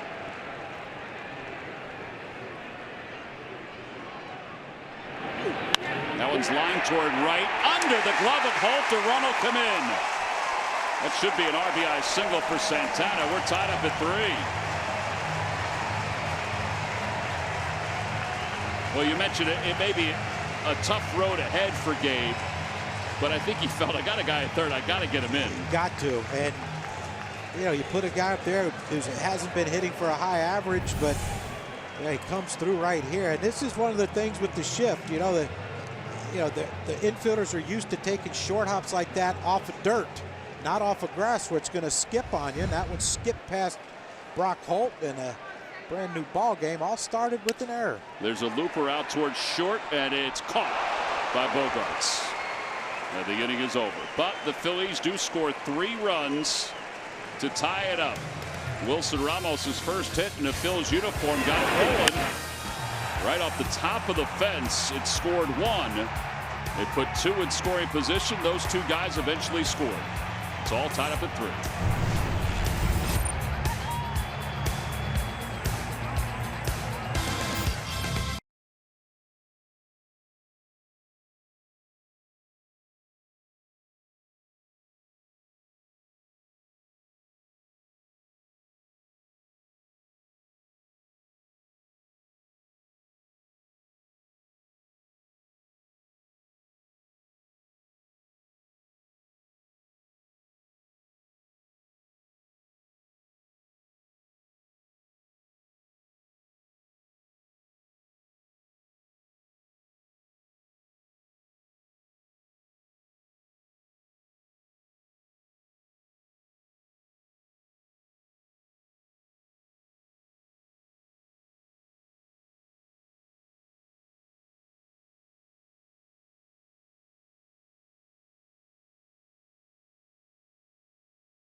contribution to the Help Our Kids Radiothon, benefiting Nemours Alfred I. DuPont Hospital for Children. To find out more, visit nemours.org/radiothon. Adam Morgan will take over as we go to the top of the 5th inning in a 3-3 game.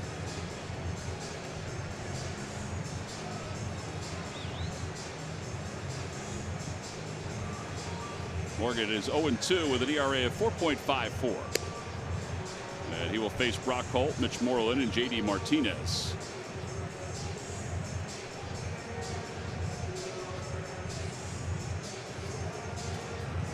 Shutdown inning. Need that done right here. Holt is 2 for 2.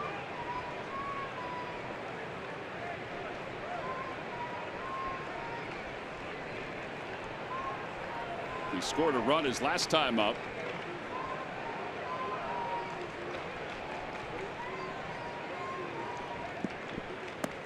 And a first pitch breaking ball, and it's 1-0.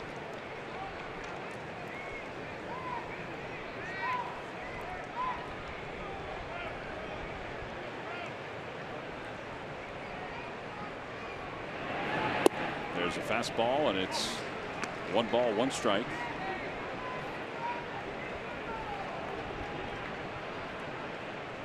I assume we have everyone available tonight in the bullpen. Yeah, I would think the only one, and I could be wrong, because Gabe wasn't totally sure before the ball game when we met with him, is Neshek, only because of the pattern. You know, but he could be available even tonight. I think everybody else is set. Check swing. Did he go? No.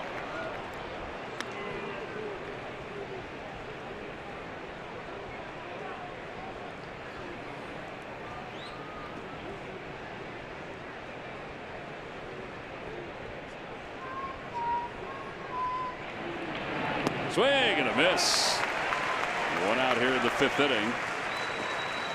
And Mitch Moreland is coming up. And now it's time for Built for Baseball, brought to you by T-Mobile. Earlier today here at Citizens Bank Park, out at the yard. You hear Scott Palmer's voice in the background. There's Mayor Jim Kenney. The city of Philadelphia and the school district of Philadelphia held a press conference to remind families that Monday, August 27th is the first day of school for students in all grades. The Fanatic was there. Reese Hoskins was there as well. Joyce Wilkerson, who is the president of the Board of Education, was there. Dr. William Height, who's the superintendent for the school district of Philadelphia, was here as well. Just a friendly reminder, school bell is ringing. Some parts of the country it's already started, like your neck of the woods, John. Not yet. Oh, just games? These games have started. Yeah, my daughter had her first volleyball game last night. And what is today? Today's the 15th, Wednesday the 15th. I think it's a week from yesterday, I think, was their first day of school. They won their match. Swing at this. So they're 1-0. They beat a bigger school, right? Bigger school, yeah. They did well, apparently.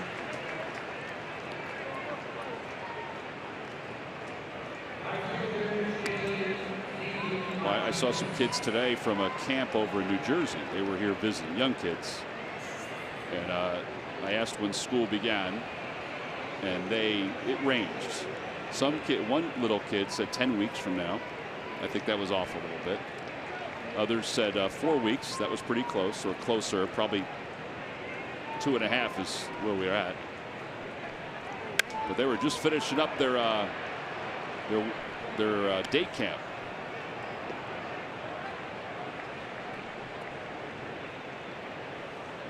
Well, it's never a fun time for most kids this time of year. Nope. And, you know, school's right around the corner. Stay in school, kids. 0-1 to J.D. Martinez. 0-2 to J.D. Martinez. I like that 95 on the hands. Yeah, you wonder if he's got him set up for that changeup. That fastball in, you sped him up. Let's see if he can slow it down and away.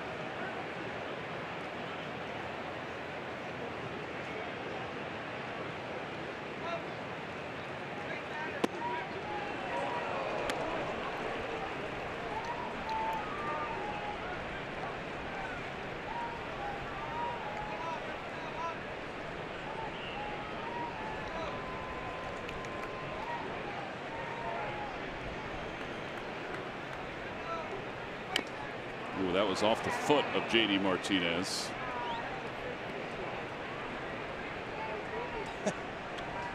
That ball hit his foot. It looked like their trainer tried to jump over the rail. He was going to jump over the rail to go to him. You could miss guys for the rest of the year. This isn't one of the guys that you want to have miss some games. No. Oh, man.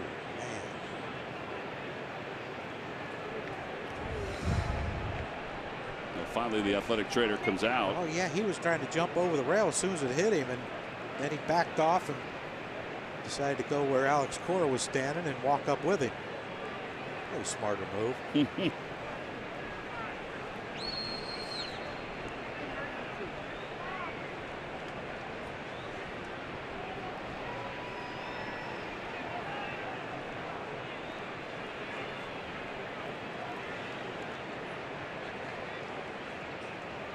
Scale of 1 to 10 pain wise, probably an 11 right now. He does look like he's in a little bit of pain still as he's going up and down. Well, there's nothing there. That hit him, like normally it'll hit you in the foot or on the side of the shin, you know, where there's a little bit of meat. That looked like it hit him right above his foot where there's just nothing but a bone. And, well, skin, of course, but can we show that again where it hit him? I mean, that's straight, just bone. There's nothing else there but a bone.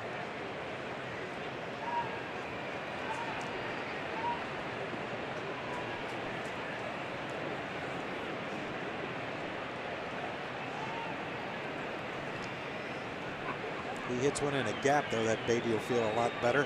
He'll run like the wind. Checked his swing.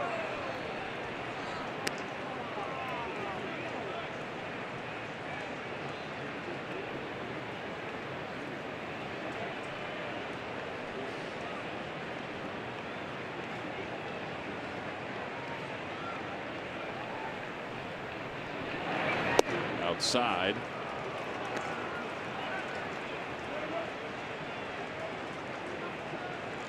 Freeze him in with a fastball.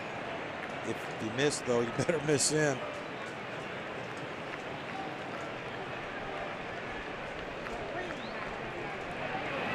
He did try the fastball.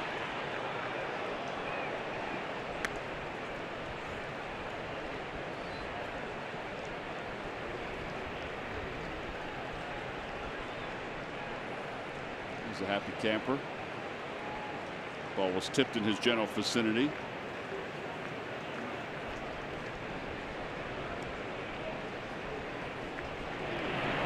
Back toward the middle. Nice play by Adam Morgan. 1-3 on the putout. At a 1-2-3 fifth inning. Davis first, then Morgan. Now the Phillies offense tied up at 3.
Citizens Bank, the official bank of the Phils. Visit citizensbank.com.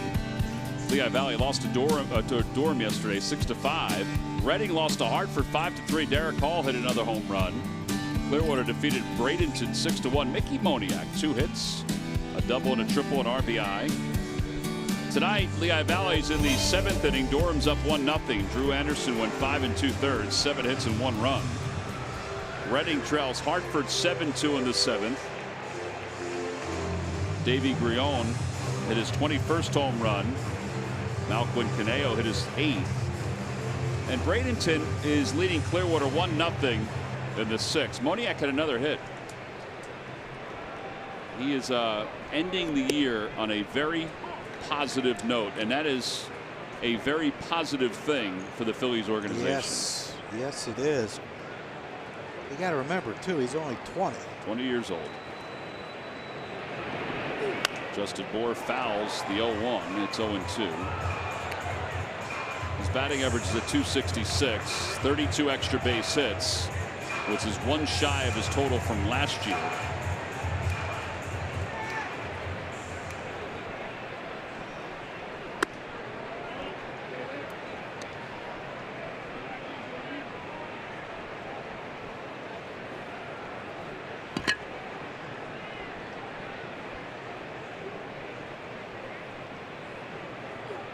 Inside.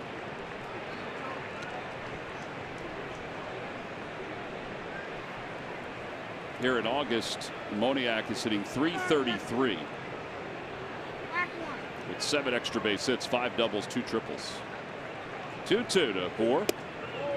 Inside, 3-2. Pretty close pitch right there. Sure was.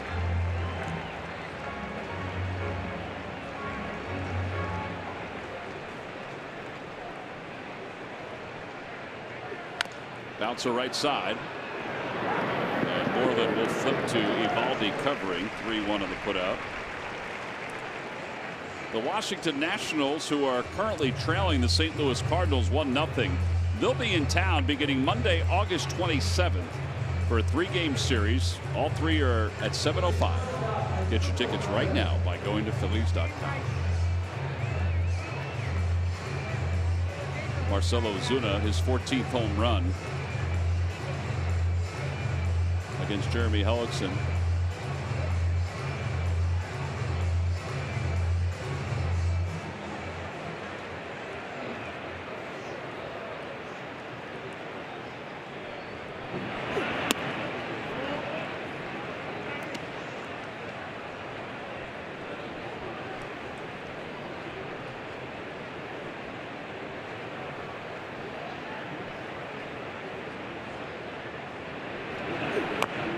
Check swing. 1 ball, 1 strike.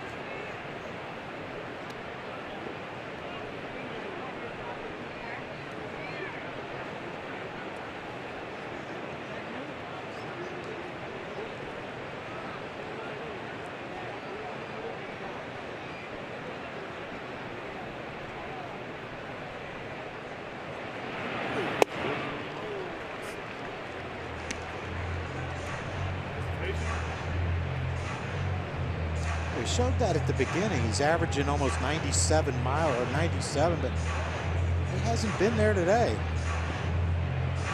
Yeah, today he's maxed out at 96.5, but it's only been a couple pitches. Maybe he's feeling the heat. It's Phillies offense. Took advantage of an error.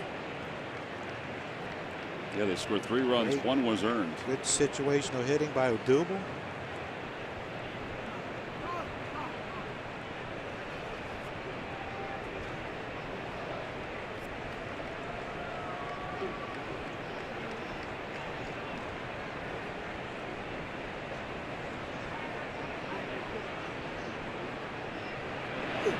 Swing and a miss. Cabrera strikes out.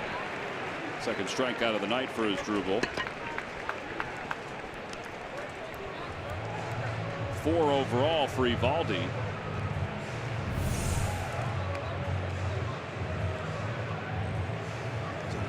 Nice little changeup right there by Evaldi.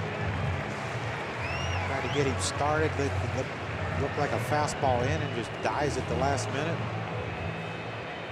Out in front, swing over top.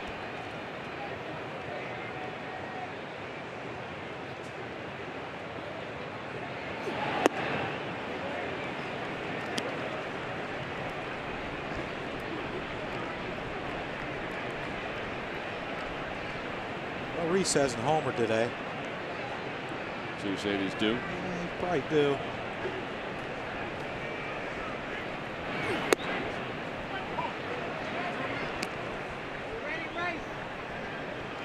That was the hardest one he threw. It's 97. Maybe with his turn coming up in the batting order fourth, maybe he thinks this might be his last inning.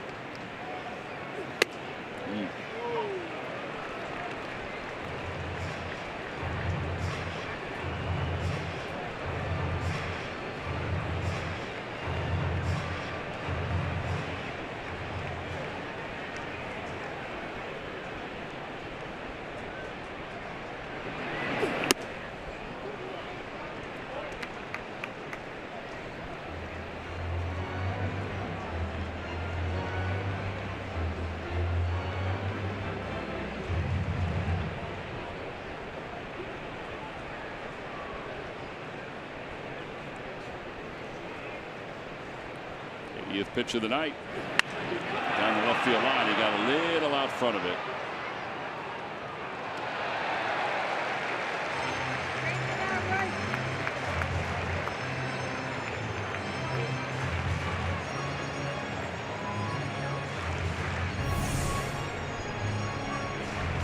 Got to be ready. Oh, he took it right out of his hands. He was surprised he caught it. Yeah, the guy with the glove didn't even know he had that one. Over toward the hole. A base hit for Hoskins. Second hit of the series for Reese. And it brings Nick Williams up, who is 2 for 2.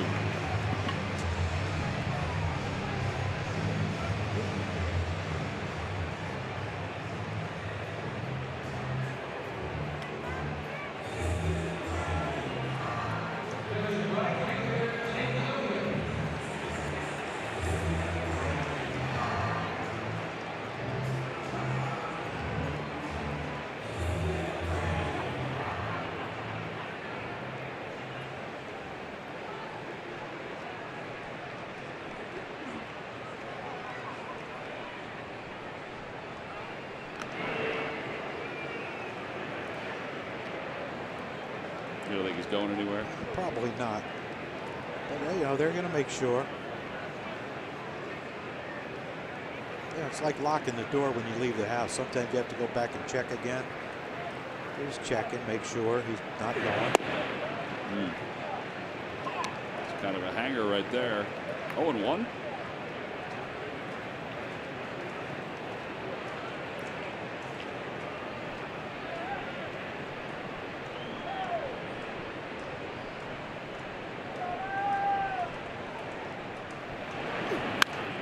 Fouls it away. 0-2.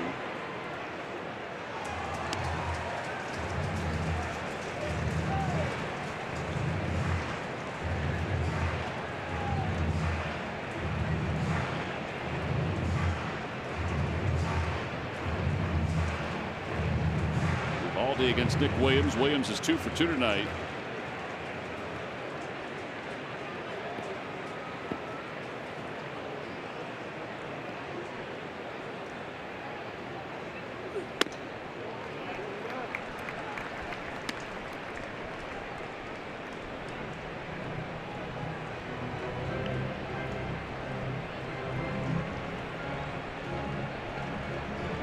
Hoskins leads off first.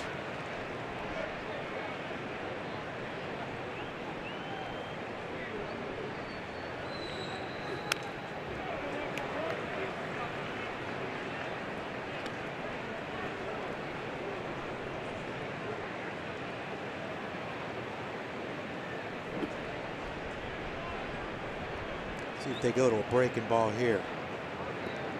Nick's had a couple base hits, but it looked like, you know, both of his base hits, he kind of got jammed. They just got to try to get him in there, speed him up a little bit. Swing and a miss. Good time up. Slider. Yep. 5 strikeouts for Evaldi. No runs, 1 hit, and 1 man left. We are through 5. We'll head to the 6th. Red Sox 3, Phillies 3.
Answer. All right, John, here we go. Who was the last pitcher before Chris Sale in 2018 to start an All-Star game in 3 straight seasons? Well, you know, so many guys you think of. Pedro Martinez comes to mind, but that's not right. That is not right. Roger Clemens comes to mind.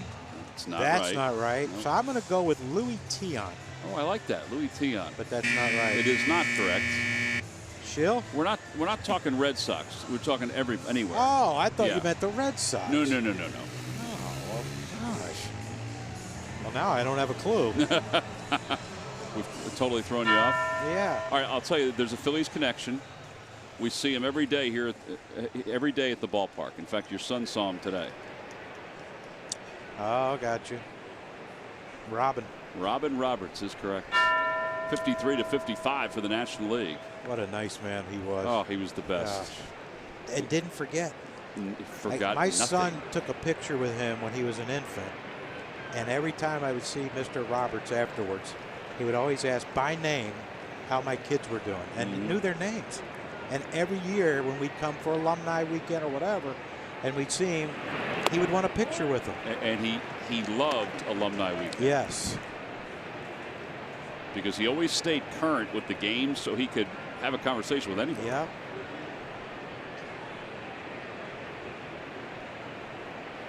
No balls and 1 strike to Bogarts. He lines that one deep down the left field line. It is a foul ball. 0-2.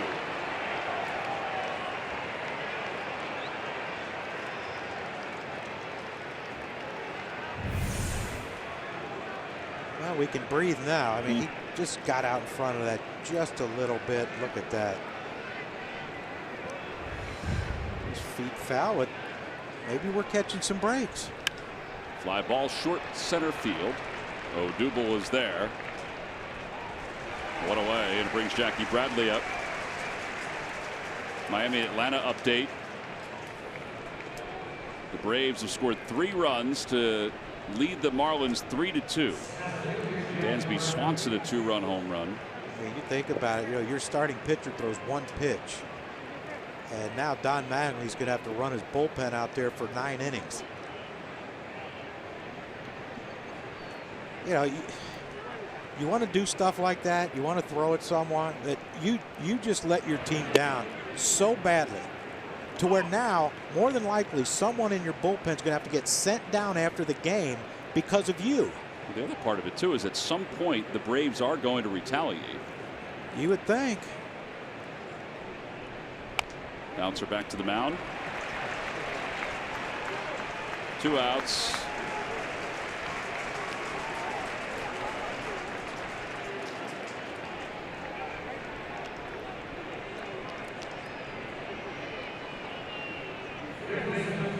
I used to hate that when pitchers did that. Run it over and keep running and keep running. You're like, okay, you're going to throw it? Or you're going to take it yourself or what? Well, after watching, I don't get it sometimes how pitchers do have trouble getting it to first. Oh. Watching his throw in the last inning, he needed to go halfway because he barely got it to Justin Bour. Fastball.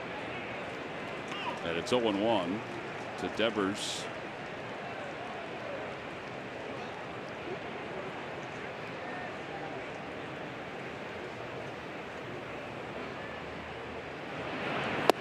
Two.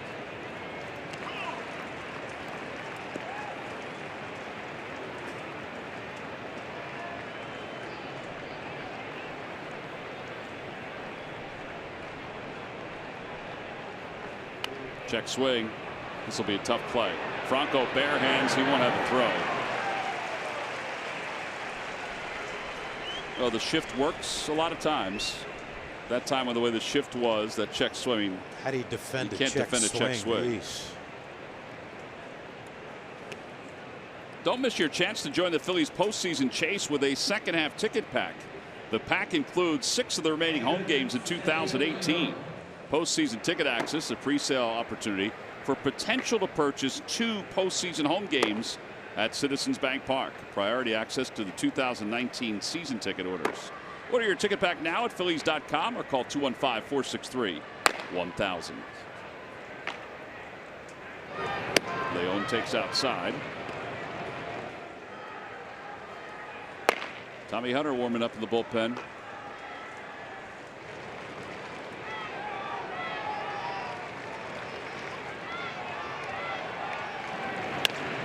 To the vacant hole on the right side.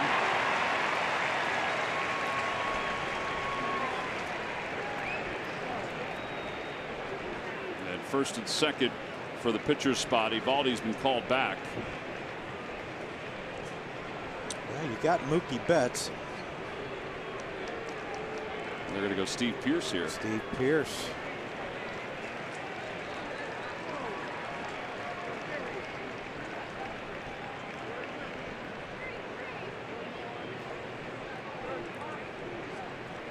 Well, the good thing is that if Gabe decides to bring in Tommy Hunter, gives Tommy Hunter a little more time. Well, Ramos is out to talk to Morgan, just buying some time.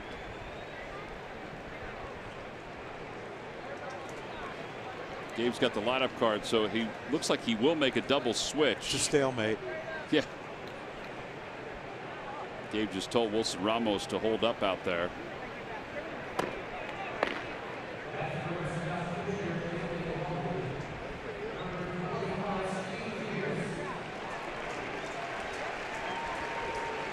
Kerwin Danley is slowly coming out. What was that sign? I don't know, actually. Is that like a sign that like we're not? Yeah, I don't blame Alex Cora for getting upset. I mean, what? This is going to be interesting. Yeah, well, Kerwin Danley made an expression out to Gabe. It's up to Kerwin, really. It really is. He's the one that's got to speed it up. I mean, Gabe's just, using the time that he's given. So Tommy Hunter will come in to face his former teammate Steve Pearce. We've got a pitching change with runners on first and second here in the 6th inning. Phillies and the Red Sox tied up at 3. We'll be back with Tommy Hunter right after this.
Listen to his latest Rube Knows podcast on NBCSportsPhiladelphia.com or wherever you get your podcasts. Well, Tommy Hunter is ready to go. Steve Pearce will pinch hit against Hunter with runners on first and second. Adam Morgan, an inning and 2/3, 2 hits.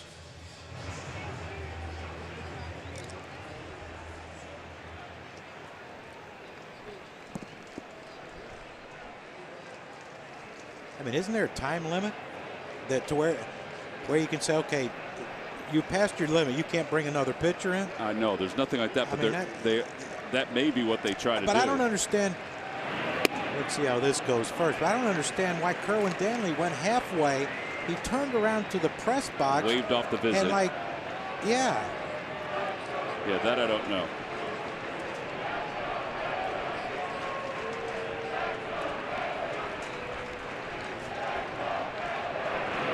Pierce hits one the opposite way. Cesar's got it. Throws across his body. Bohr is pulled off the back. Throws to the plate off his backside, and a run scores. And the Red Sox take the lead 4-3. Is there a chance Bohr stayed on the bag, John? They're going to look at it. Didn't look like it to me, though. I thought he was on, but yeah, they're going to look.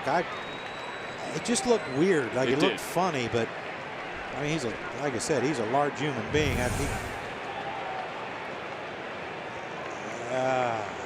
Oh boy, I think he's on. I think he is too. Oh, he is on. I thought it looked like he was on. I didn't realize that he had dragged it across like that. I think the Phillies are going to win this. I hope. I haven't marked it down yet, but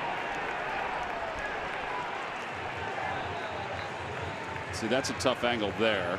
They can slow it up more. That's impossible. I think he's on there. I think the first angle we showed shows that he is on. Right there. He's on. They could blow that up. He's on. Bohr's already walking off. He's clapping his hands. He used every bit of his 6'5" frame.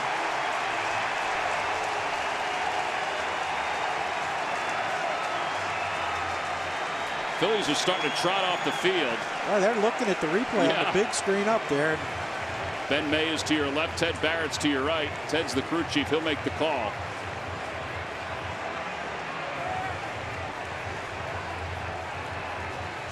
See the guy in the brown shirt in the back said he's out.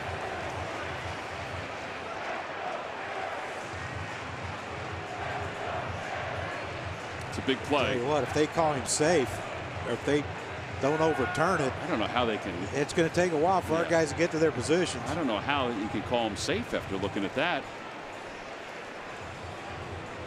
I'm surprised at this point it's taken this long. That's what scares you. Like, what are they seeing there? Well, hopefully they're blowing it up. How long does that take? I don't know. I've never done it before. Here we go. Yes.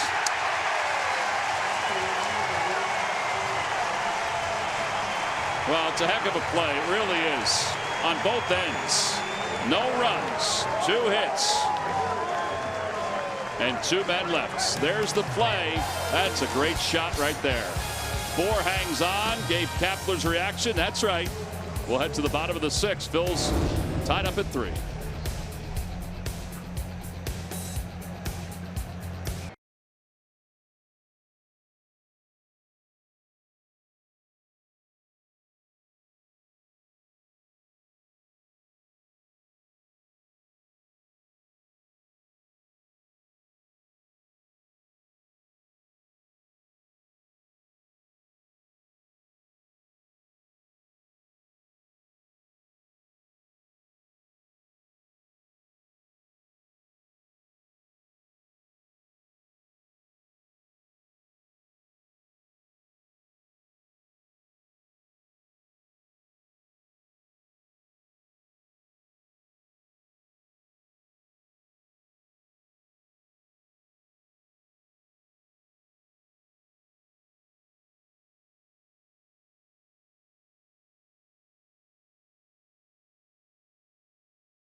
Every new Ford car, truck, and SUV crossover at buyfordnow.com today. And by Geico. 15 minutes could save you 15% or more on car insurance. Phillies and the Red Sox tied up at 3 as we go to the bottom of the 6th inning. Justin Bour with a very nice defensive play at first base. Our Coors Light refreshing finish. Wilson Ramos, his first hit as a Philly. First hit as a Philly was a big one, just missing a 3-run home run, but he drove in one, and then Odubel did his job, and Santana with a big 2-out hit to tie the game, and that's where we set right now in the bottom of the 6th. Joe Kelly on the mound for the Red Sox, and this is a guy you got to be really patient with. Sometimes he has some command issues, throws hard though.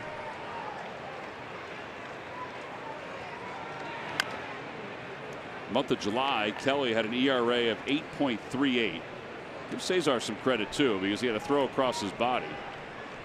He didn't really get a whole lot on it, but got enough on it to get it in the area for Bour. Kelly here in August in 5 games has an ERA of 1.80. He's pitching an inning at a time. Former starting pitcher for the Cardinals.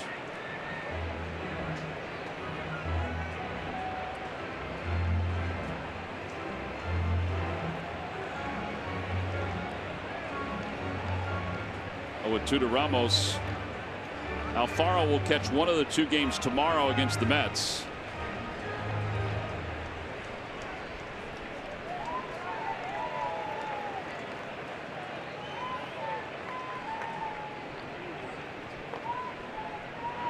I thought it was kind of interesting today.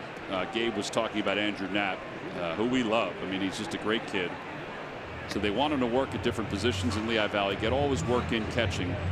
But Gabe said he also wants Andrew to continue to FaceTime, or at least talk to the starting pitchers up here, whether it be before or after their start, just to get a feel for how they felt in that outing, so he stays in tune with them.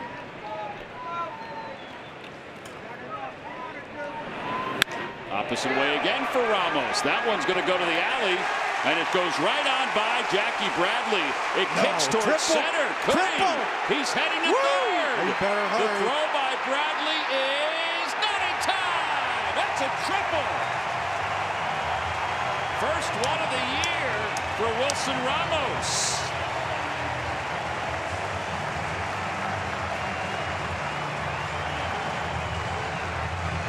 Pretty good debut for the man. By the way, that was a heck of a throw. Oh, he's got a cannon, yes. Look at that. 2011, his last triple. Yeah, this ball gets past Bradley, reaches for it, but then it hits the wall. If that ball short hops the wall, it probably stays put. But it hit on that first big hop and kicked away into center field. And look at the hustle by the big man. So he's at third with nobody out. Yeah, this is when, if you're a dude, you don't. Ramos doesn't want you to swing at the first pitch right here.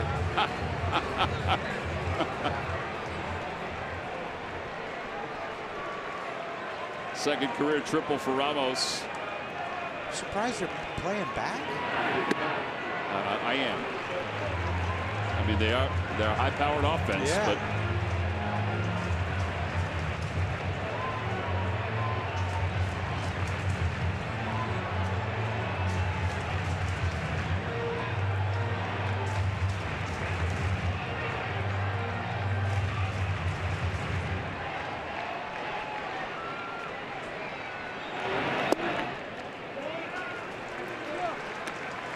Odubel has an RBI tonight.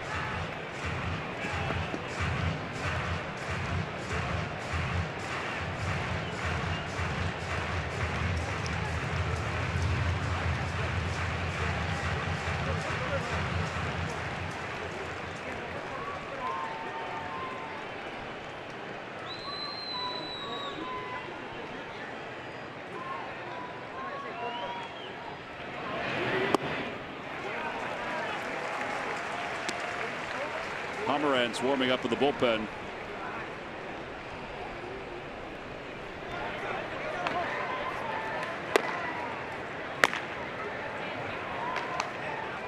Aaron Loop in the pen for the Phils.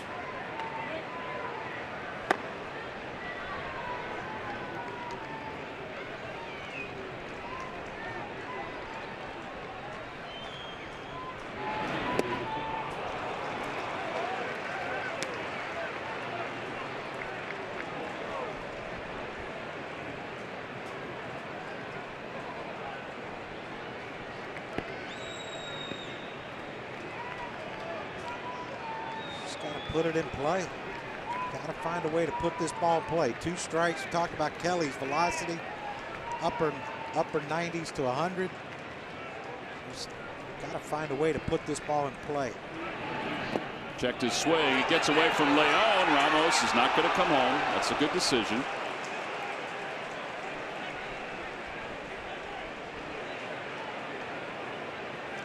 Hey, most of the time a guy hits a triple, you think you take a chance on that one, but you figure everything's going his way.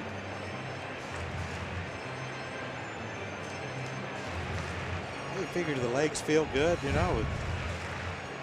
He's pacing himself. I think he's finally caught his breath.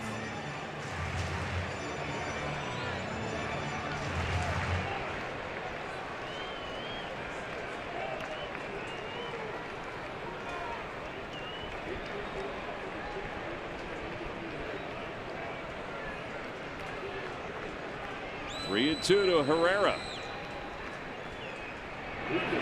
Swing and a miss. Wow, he threw him a changeup. Odubel strikes out. 1 out here in the 6th, and here comes Franco.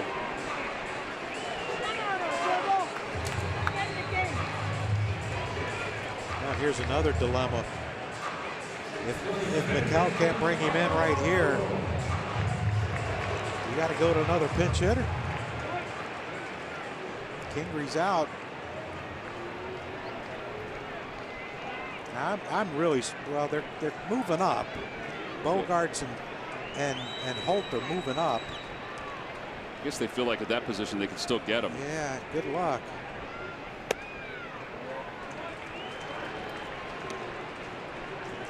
This is where McCall has to stay on one. He pulled off and hit one off the end of the bat. A little pop up to Moreland, and Santana saved us with a 2-out base hit. But you got to stay on this ball right here. I think he wants that one back. 1 ball, 1 strike. But here's where, if you're Ramos, you know, I don't know if he's going on contact or not, but anything slow hit, a bouncer that gets past the pitcher, you got to get going.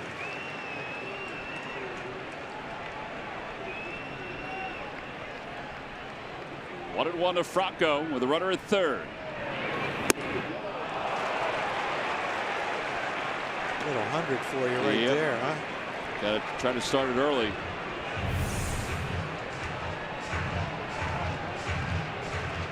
Oh, he wasn't even close. No, that would, if he hits that one, that hits Kingry.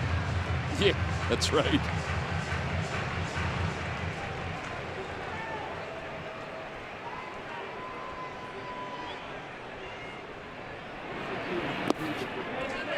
Wow. I don't know. Maybe it's passed me by, Tom. I don't get it. You would have thrown 100 up again? He was a tad tardy. Yeah, I would have thrown on 100 up too. But let me just throw him something he can speed up, catch up to. Yeah, because the one he fouled back, if he throws that same one, you would think Franco would have a better chance at it. 2 and 2. 3 and 2. Well, now you figure he's got to come in with the fastball. Really? Well, I guess you can't really figure it. No, it's a guessing game.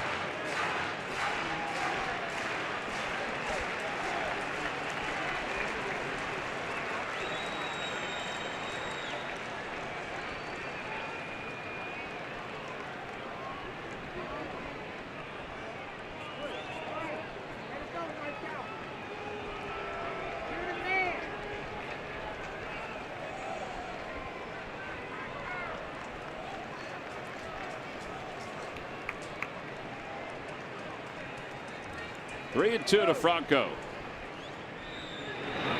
Inside, ball 4. And now first and third. That was a changeup. 87. What? Dana LeVaggie's coming out. Oh, thank goodness. Dana in his Massachusetts accent would come out and say, "Let me ask you something. What are you doing?" Dana was the longtime bullpen coach for the Red Sox. I said, "What have you learned as the pitching coach?" He said, "Well, there's not enough hours in the day in the preparation part of it." He said, "There's always something going on."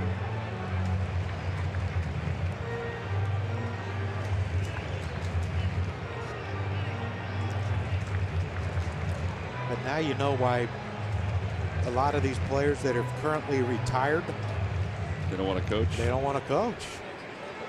You know, one thing as a player, you can show up at 3 o'clock, whatever, you know, and get your treatment, whatever, get out on the mound or get out on the field, take your BP, go play. You're a coach, you got to be there at like noon. I told him, I said, well, don't you control that? He is the pitching coach. All right, well, here's Kingery, who was 0 for his last 21. How about a squeeze? You know Kingery could bunt. Can Ramos get to the plate? Or a double in the gap, either one, I don't care. Down the right field line. That may do it. Going back Yes, on it is it will. Martinez toward the corner. He'll make the catch. Here comes Ramos. And the Phillies take the lead 4-3. That a baby, Scott Kingery.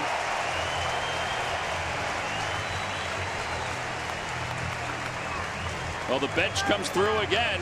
Santana, the back of the 4th inning, and now Kingery here in the 6th inning.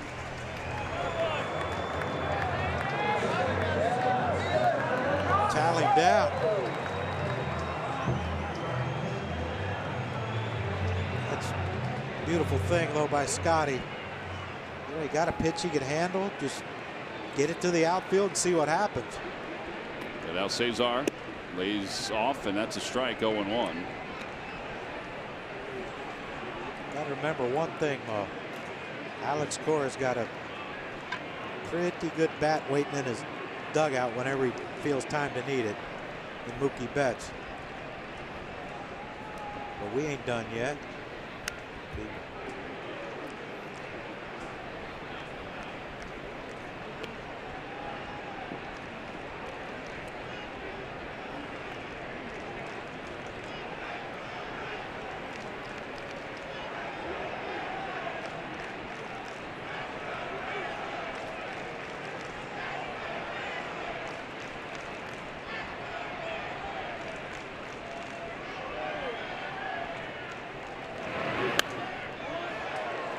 I think the at-bat by Franco was the big at-bat in this inning, and it was because you know, he threw a fastball by him and then 2 sliders in the dirt and then a changeup to walking. Never went back to the fastball again. And, you know, if he, you know, I mean, you know, you can look at it any way you want to, but if he goes back to a fastball, it strikes him out, then that ball by Kingery's 3rd out of the inning. At a fastball, and Cesar is down looking. But the inning is over, but the Phillies do take the lead. On a sac fly from Scott Kingery, we head to the 7th. It's the Phillies 4 and the Red Sox 3.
Time now for your Delaware Valley Honda dealers game summary. Well, the Red Sox got a 3-run double, for Mitch Moreland and had a 3-0 lead. But the Phillies have stormed back. They lost their starter in the 3rd inning, Vince Velasquez, who walked 4, allowed 3 earned runs. And now we go to the 7th inning. And Aaron Luke will take over. In his 4th game with the Phillies, he certainly has faced the Red Sox plenty, because the Phillies acquired him from the Toronto Blue Jays.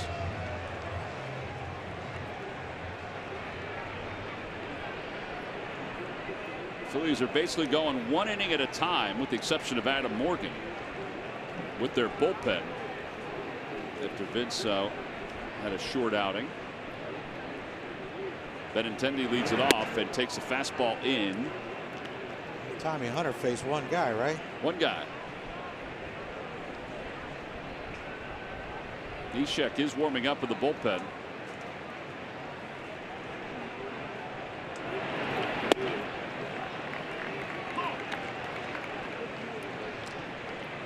Yeah, Neshek, get on up. We get to JD Martinez. You got him. Woohoo! Outside.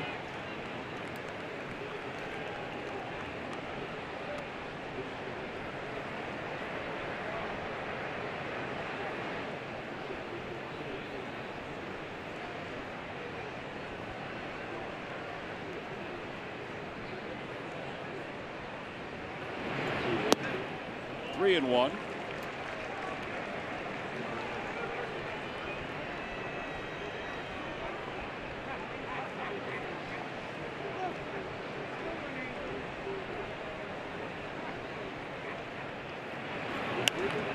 Two. 35,266 the attendance tonight. Expecting good crowds this weekend with the Mets coming into town.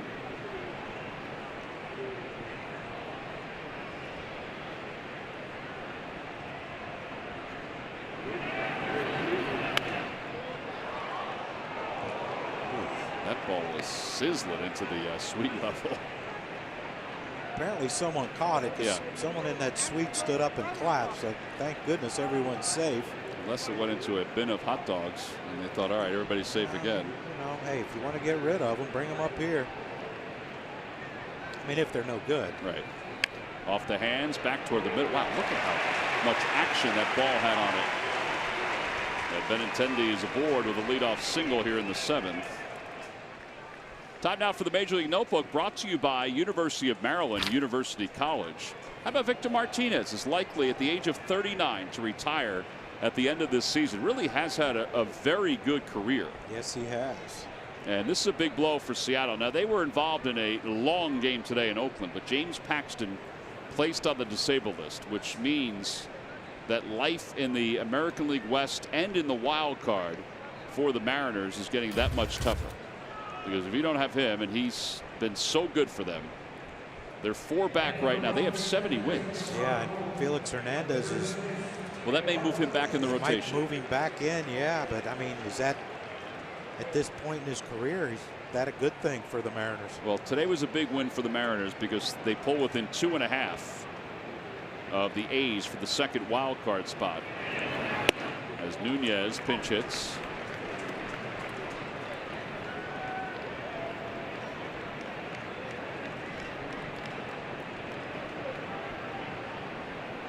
Nunez 8 for 41 as a pinch hitter.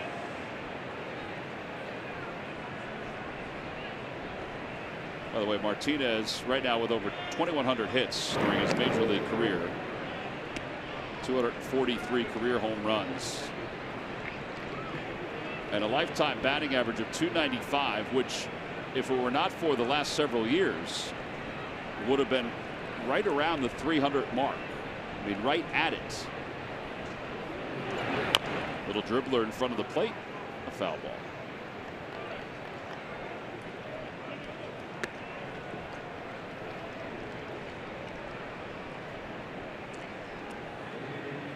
Well, you know, we said it in the open about this offense needed a jolt.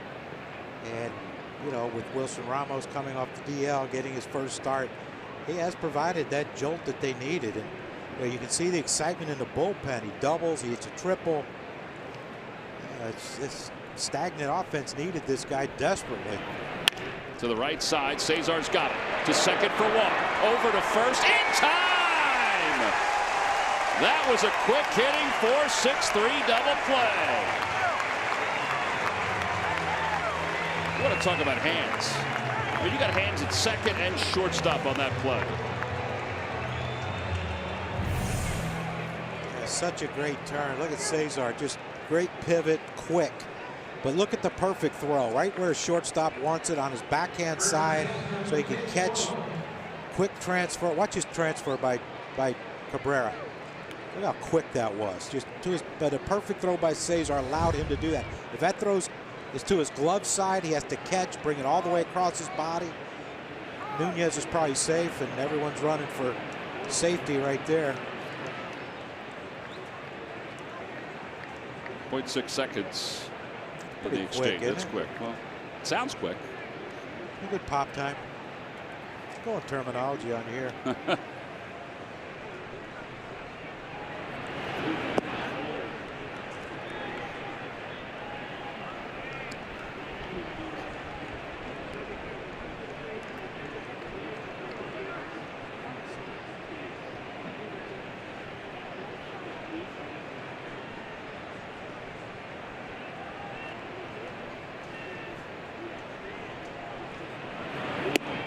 The inside corner. It's funny watching J.D. Martinez in the on deck circle. He's trying to time Aaron Loop. He ain't facing him. Moreland gets on. He ain't there. No way. Yeah, he might as well look in the bullpen and try to time Neshek.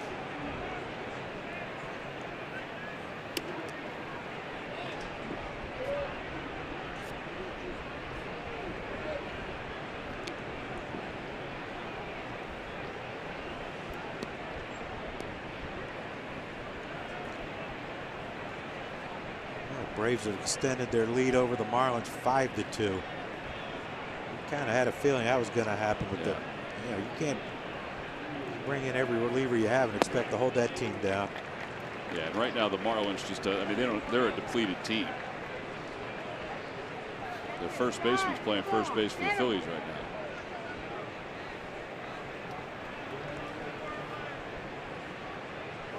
Three and one to Moreland.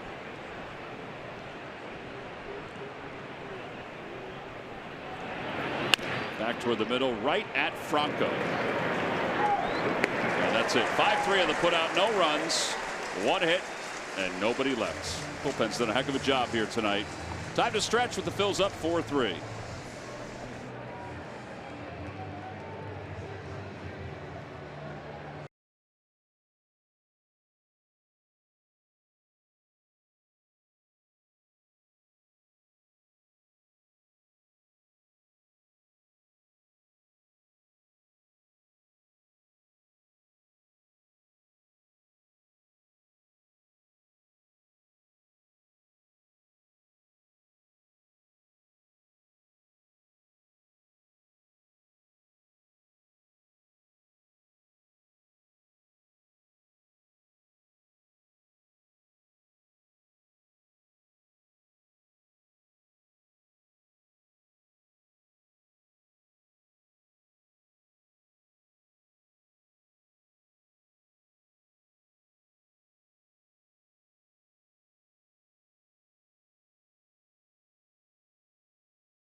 It is the Margaritaville theme night then the stitch and pitch night, and then Wednesday the 29th is the limited edition Phillies Hulk bobblehead.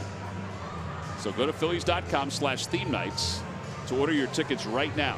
Get some t-shirts and a bobblehead all in one series.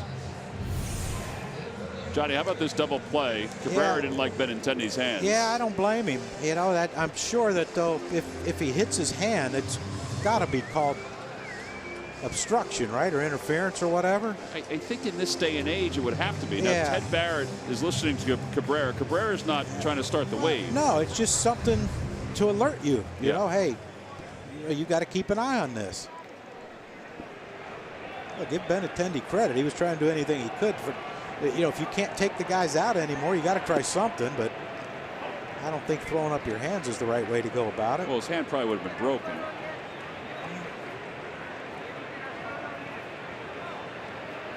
Oh, 0-1 to Justin Bour, lefty on lefty. 0-2 to Justin Bour. Nunez is at second base for Holt. He pinch hit for Holt.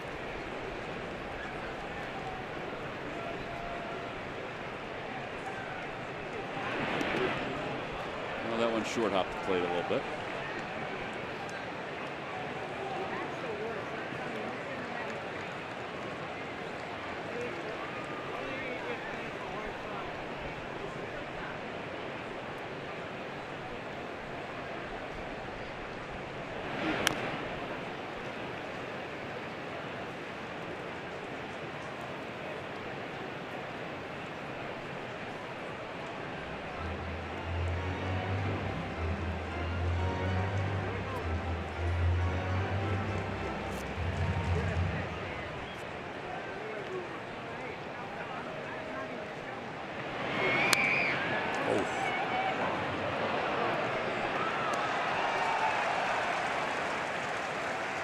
Has anyone gone up in the upper deck here in right field?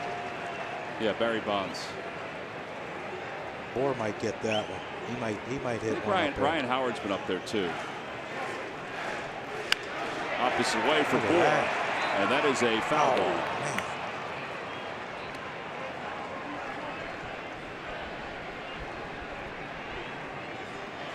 Reminder, Phillies fans, tomorrow afternoon's game versus the Mets, game 1 that is this week's MLB Facebook watch game.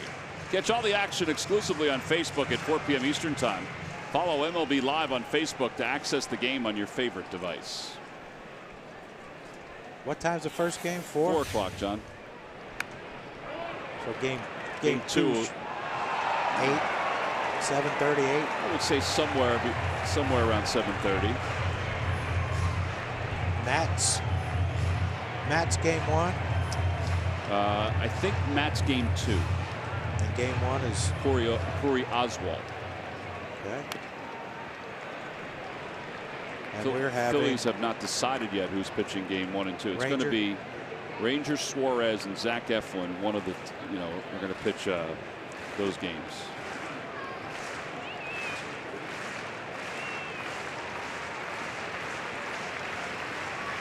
I would think if there's a choice to be made, it'll be Zach's choice. He's the veteran of the two, even though they're both very young. Yeah, it's nice to have that issue. A 24-year-old veteran. Isn't that how old Zach is? Outside, yeah, in that territory. Made his major league debut at 22. Zach is back. We did see him. In fact, he and Gabe had breakfast this morning. Thanks for the invite. Ouch. That's a scorcher out to center field.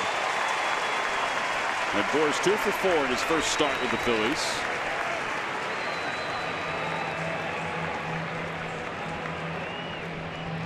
And now Cabrera's coming up. 3 for 5 with a walk, right? Yes. In his Phillies short career with the Phillies. Tell you what, you gotta love it, man. The new guys coming through. Bour with a couple hits. Ramos with 2 huge hits. And a couple runs scored for him. Yeah, that at bat for Bour was a 10-pitch at bat also. Here's Cabrera with nobody out. Got a runner at first, short lead for Bour.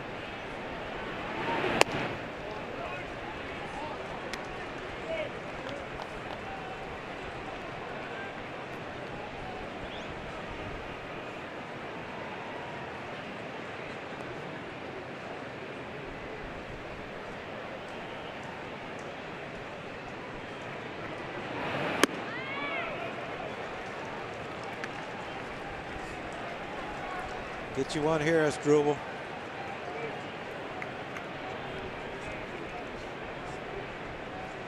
Just don't pull off. Stay on it.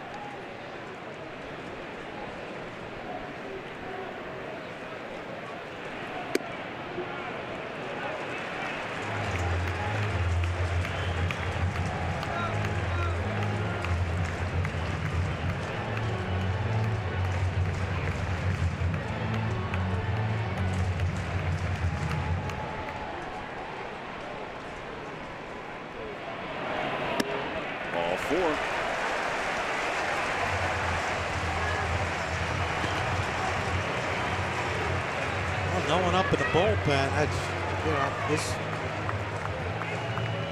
blow this thing open right here.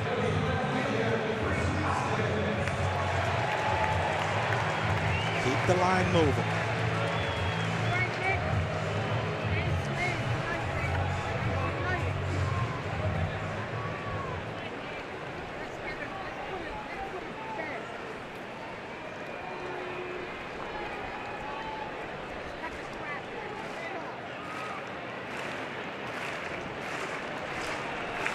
Runners lead off first and second for Hoskins.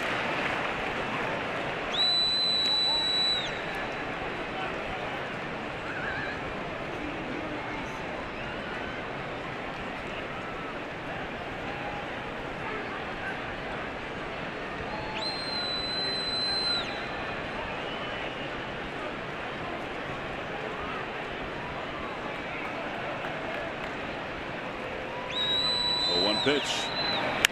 Out to right field. Martinez is over. Tagging at second is Bohr. Martinez heads to third. Excuse me, Bohr heads to third. The throw goes toward the bag. The big man, 6'5", 265, with the head first into third. I wonder if he rounds up to 6'6". But it's a good base running move on his part. Yeah, good read off the bat. He gets back there. Watch you. Here we go.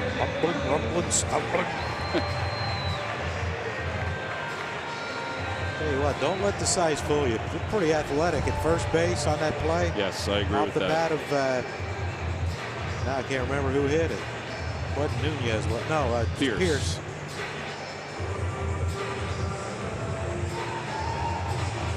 Look at the roster on Baseball Reference. He's listed at 6'3". He's bigger than 6'3", right? I think. He's as big as Dusty is. Let's just stick with 6'5". No one will know. Yeah. So he's trying to get another run home.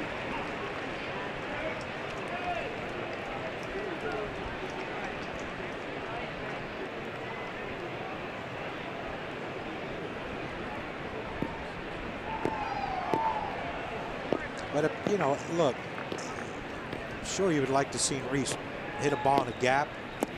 But, you know, it was a productive out because he made contact. Mm-hmm. Here's where Nick has to pick it up.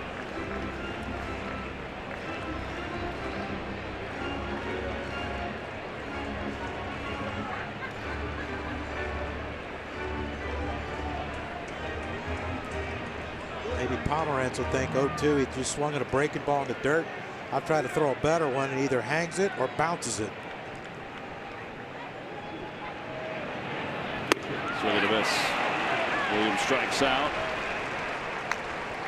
2 outs, and Wilson Ramos is coming up. You're walking. Got a lefty coming up next. Well, Alex Cora is getting some water. You don't want to watch. Tell his bench coach, just let me know what happens. Be back here drinking some water.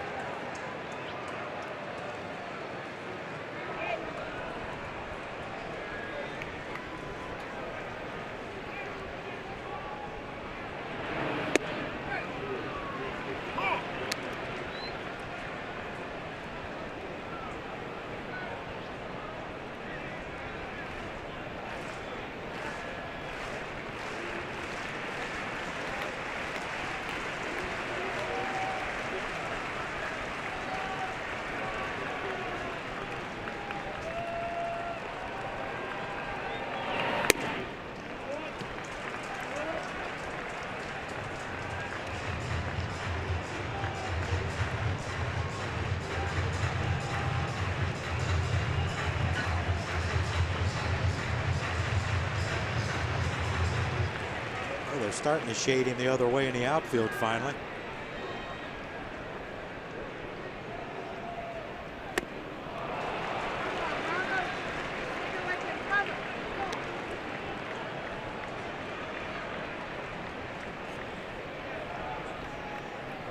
Wilson Ramos joins Jorge Alfaro and Andrew Knapp to become the third Phillies catcher to hit a triple this season.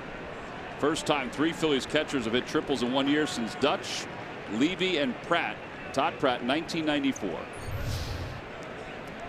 Tank? Yeah. Hit a triple? Yeah, he did. And Levy? That was early on for Levy. He can run a little bit. Before all the knee issues. Correct.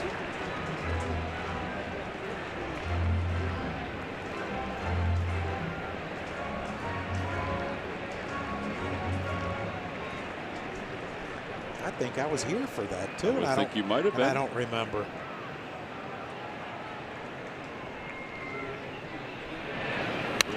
Fouled back toward the Hall of Fame club.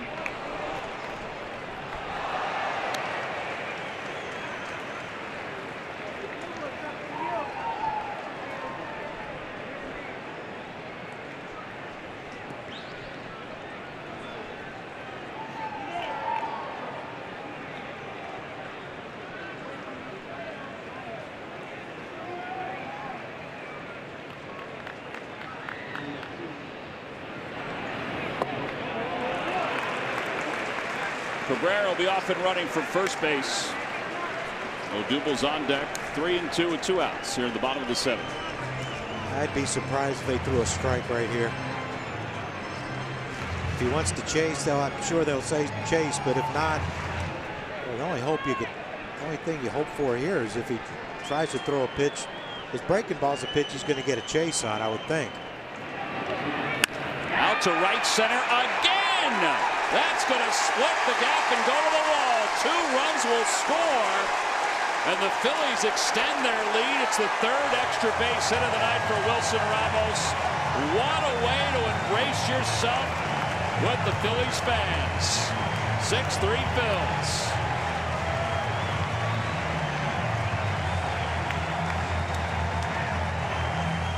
It's a pretty good pop the opposite way. Huh? Yes, he does. What a debut, too. You know, started off with Justin Bour putting together a 10-pitch at bat against Drew Pomeranz. Ends up with a base hit. Good base runner on advancing to third on a fly ball by Reese. And then Wilson Ramos. I mean, we got to call that Ramos Alley, right? Yeah, that's right. Beautiful breaking ball by Pomeranz, doubling the gap. Bour scores easy as Drupal Cabrera with 3-2 count was running. He scores easy. Some special stuff right there. Just what the Phillies needed.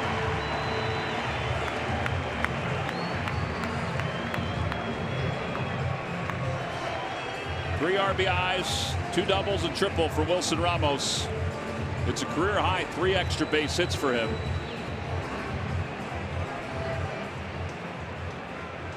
Just when we needed it most. Yeah, I think that's a good way of putting it. Just when the Phillies needed it most.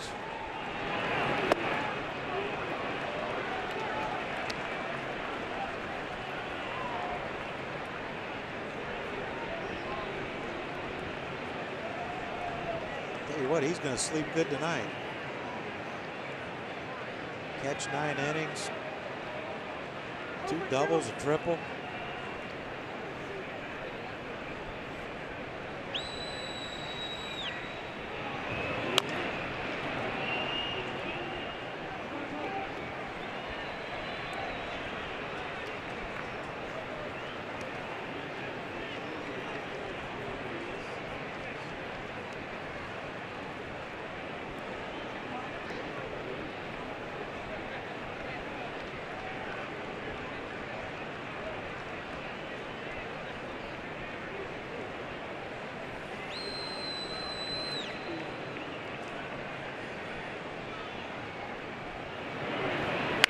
Odubel the opposite way, a base hit will hold Ramos at third. Phillies are coming to life a little bit here offensively, aren't they? Yeah, it's good to see, too, just in time.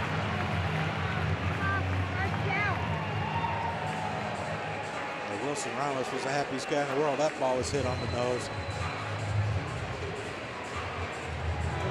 But that's the Odubel we need to see more of. That guy that's hitting the ball the other way, hitting the ball hard the other way.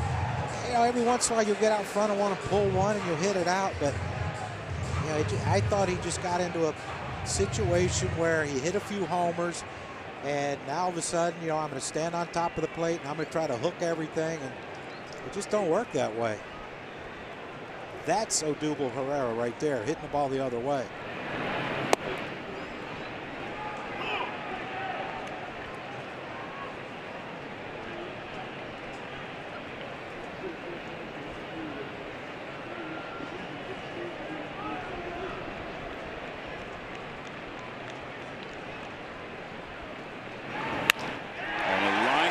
Base hit to center field. Ramos will score.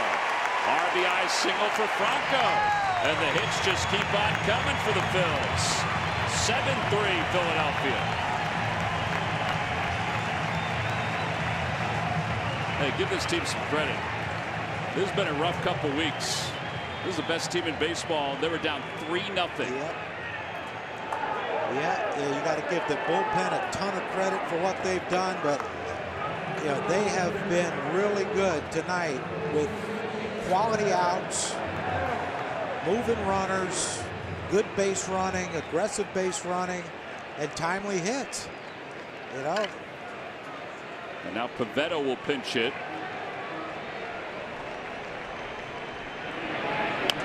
And he dribbles one right side. Don't pull anything. The inning's over. 8 men come to the plate of the inning.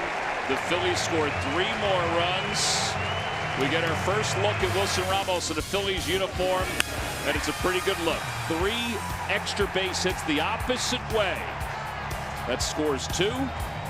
We go to the 8th. The Phillies on top, 7-3.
Your local Del Valle Honda dealer. Visit DelValleHondaDealers.com. And by Jefferson Health. Call 800-JEFF-NOW or visit jeffersonhealth.org. Hello, with John Kruk. I'm Tom McCarthy. Jim Salisbury will join us in hopefully just a little bit. Murph's off again tonight. He'll rejoin us tomorrow. Phillies lead at 7-3 as Pat Neshek will take over for the Phillies here in the 8th inning. And he will face J.D. Martinez. Neshek 1-0 with a 0.68 ERA.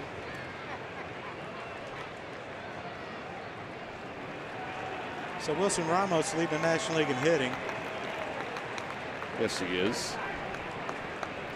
Justin Bour's up there too. 3 for 4.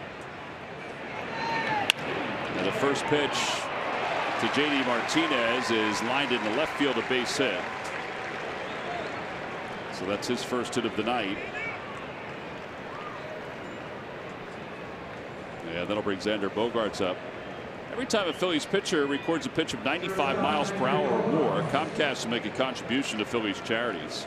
Phillies baseball is brought to you by Xfinity, the fastest internet in Philadelphia. I know it's a 4-run lead in the 8th inning, but you cannot rest easy with this offense.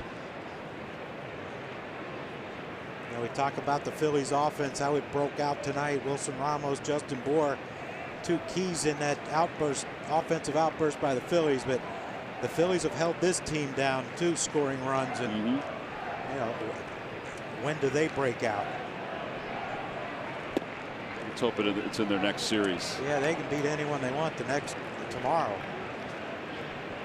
They can score 100 runs for all I care.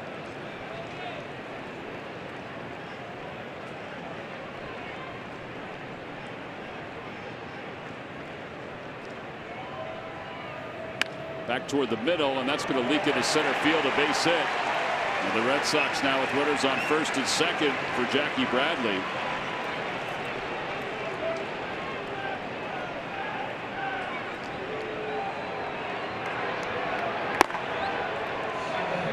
Well, we're out of lefties in the bullpen. We're out of a lot of people in the bullpen. We don't have any much left. Well, we got Sir Anthony, Arano, and Luis. Yeah, we're good to go.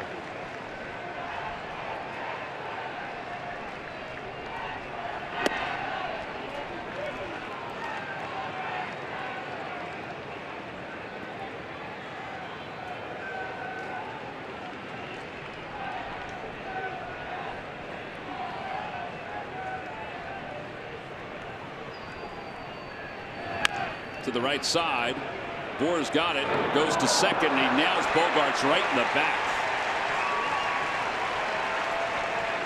And now the bases are loaded.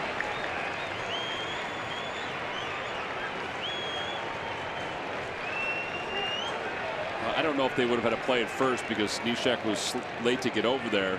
I think Bour just felt like he had to play it second. Yeah, and it's a tough one too because, you know, his momentum's taking him into the runner. Yeah. And you can see it. It looked like he had a little hesitation trying to get it out of. Watch this. Looks like he has a little bit of trouble getting it out of his glove right there. And then, of course, you drop down side on that. I mean, that was right in the 2. I mean, if he was playing darts and 2 was the scoreboard, that's a bullseye. And John, look at the replay. I didn't think they had to play it first either. No. I mean, Pat wasn't there. And now Devers with the bases loaded.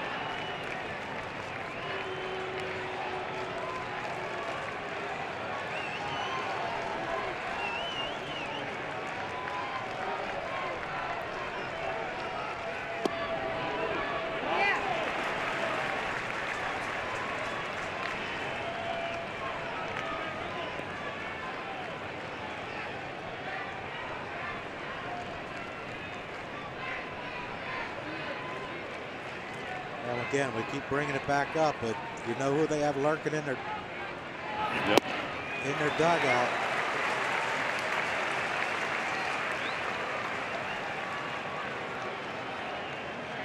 It's not Blake Swihart. I mean, you worry about him too, but Mookie Betts is the one that there he has his helmet on. He's ready to go.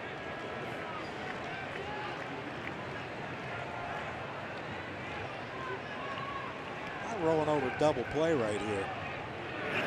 And a line drive to right field. Williams is there, makes the catch. Nobody can tag. The ball was hit so hard. Martinez was 3 feet off the line, and you get back in time. 1 out here in the 8th inning. Ooh, caught a break there.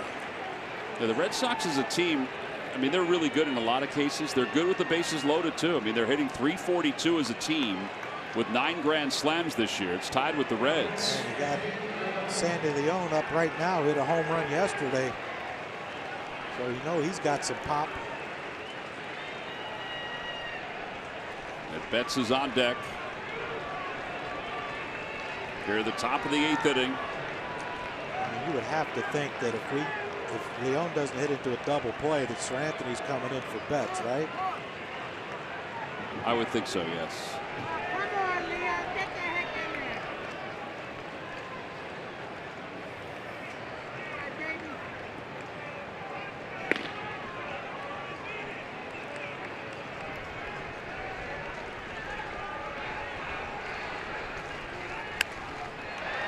popped up.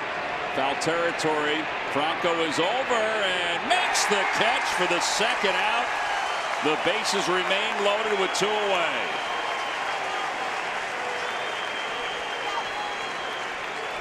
See what Gabe does here. Yeah, he went down. He did. Steps. Cranny's up at the top. There's the play by Franco.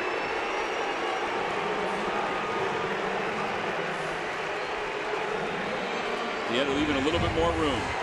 All right, so no pitching change. Rick Kranitz is coming out to talk to Neshek with Betts coming up.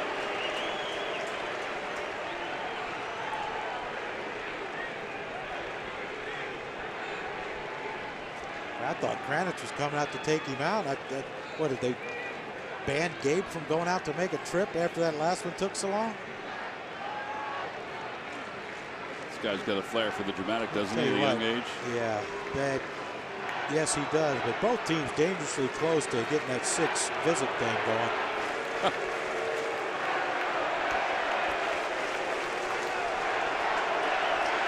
35,276. The Phillies fans trying to drown out the Red Sox fans. Tell you what, these crowds have been great these last 2 nights. The energy's been awesome. And Betts takes strike 1.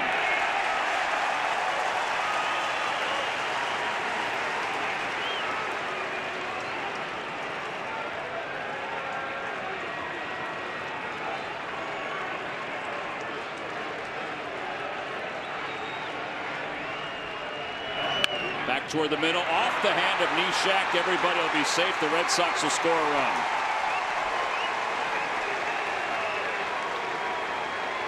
It'll be an RBI infield single for Betts. It's a 7-4 game. And now Gabe Kapler's coming out, and that'll be it. Sir Anthony's coming up to face Benintendi. Well, Pat tried to barehand it. Everybody always says, tell the pitcher to let it go. I think it's just a natural reaction to do that. I don't know if Cesar might have gotten to it. But, maybe. You know, that ball goes through. Now it's 2 runs. So here comes Sir Anthony in the top of the 8th with 2 outs and the bases loaded.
Lead is 3-7-4. And this is going to wind up being a 4-out save for Sir Anthony. He's got Benintendi to deal with. Yeah, here's an issue though you have, because Ramos has never caught Sir Anthony, and he might put down fastball, and you know, Sir Anthony said it might four-seam fastball will cut or run, and he doesn't really know when. Could be something to watch for with Ramos back there catching, who's never caught him before.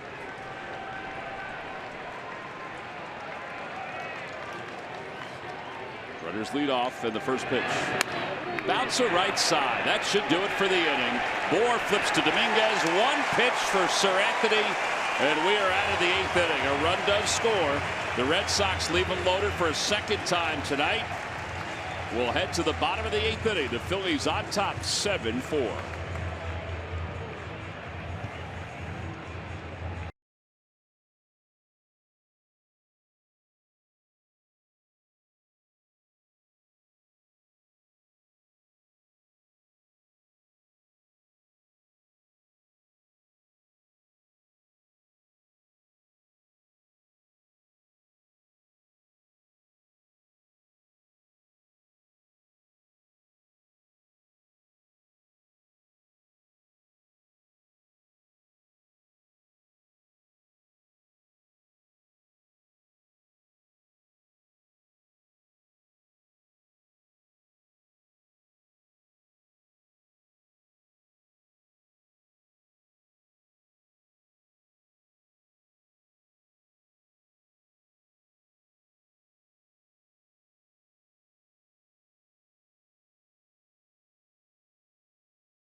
For me here at the ballpark. ACM award-winning band. Your game ticket is your concert ticket. Tickets are on sale right now. Go to Phillies.com/Old Dominion. Sorry, Boston, but you can't deflate a baseball. There have been a lot of football references this week while the Red Sox have been here, as you would imagine. Hey, you know what? Sometimes you have to rub it in, Tom. You sure do. Because you don't always have the opportunity to rub it in. Well, you know, but you think about the Super Bowl. First of all, you think about the whole postseason. The Eagles had the best record in the NFC, and they were the underdogs in every playoff game. Thank you. They were underdogs in the Super Bowl. Nick Foles, and to me, Peterson outcoached Belichick. Yeah. In what was one of the greatest Super Bowls. Absolutely. I mean, not only because the Eagles won, but it was just a great game. Bottom of the 8th inning, Cesar leads it off against Velasquez. Cesar is 0 for 4 tonight. He's the only starter that really hasn't gotten anything going.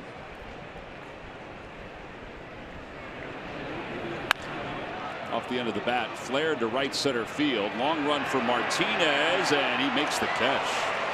That was a really good play. Is this the first time two Velasquez have pitched in the same game? It may be. Carl, get on that. Look at that. Only guy that could catch it caught it. Good play. DH that? One thing that you notice, because I mean, we watched the Red Sox from afar, but he has a really good throwing arm. Yeah, he and Jackie Bradley both. Benintendi's good too. Bohr breaks his bat and fouls it off the right field line.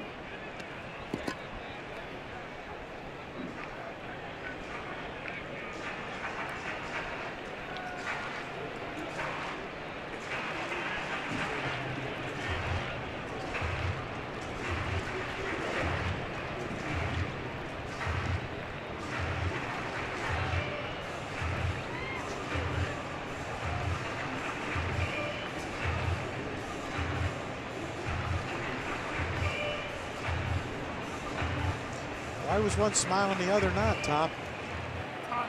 Oh, I see. One's wearing a Phillies, the other's wearing a Red Sox.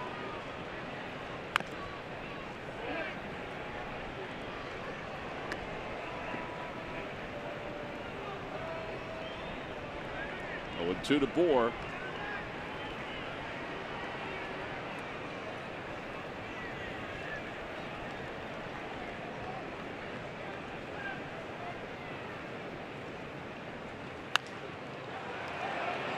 that's way up there. Morley, the first baseman, makes the call on the catch. And there are 2 outs.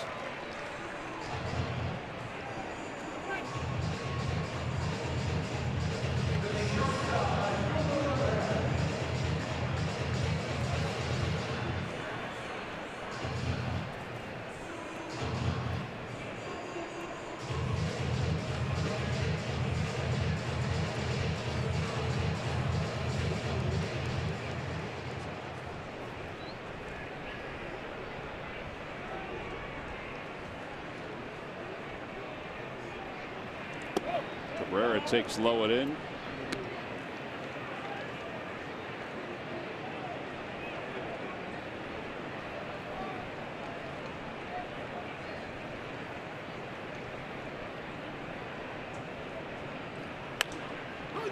Popped him up.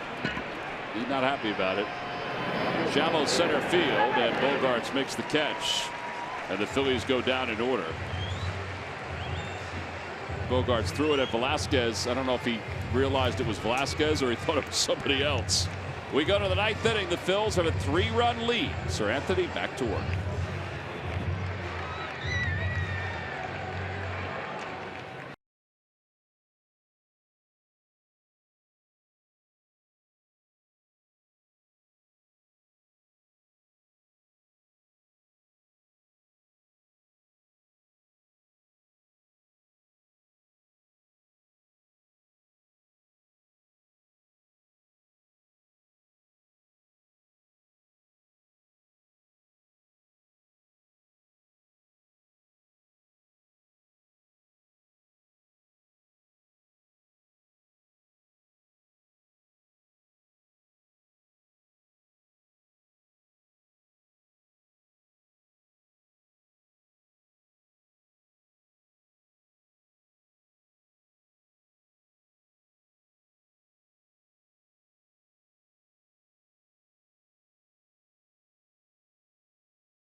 Davis, Tommy Green, and Corey Seidman are standing by to talk about this ball game and just the energy in this ballpark. I mean, it's been unbelievable tonight. That's only on Cure Auto Insurance presents Phillies postgame live. Phillies are down 3-0 in this game. Came back and tied it, and then took the lead on a sac fly by Scott Kingery. The bullpen has been outstanding. Sir Anthony goes out there and throws a couple warm-up pitches, says he's ready to go, but you have to wait. Darn TV. Well, I guess Ted Barrett has the stopwatch. The game is. Well, the home plate umpire's looking at the clock out there on the thing. Oh, okay. On the scoreboard. Forgot about that. He had 15 more seconds. Probably could have thrown a pitch or two. Here's Nunez. He hit into a double play as a pinch hitter. 2-0.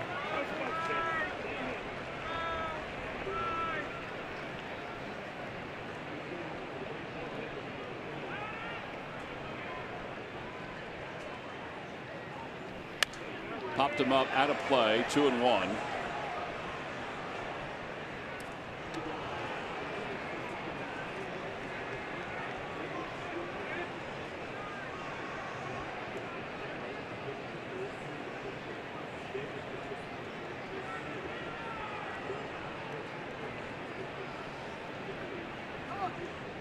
The Braves have won, so the Phillies are trying to win to stay 2 games back. Washington losing 4-0 in the 7th. Yeah. Wow. They are fading fast. 3-1 to Nunez. Fly ball right field. Not deep. Playable for Williams. 1 out.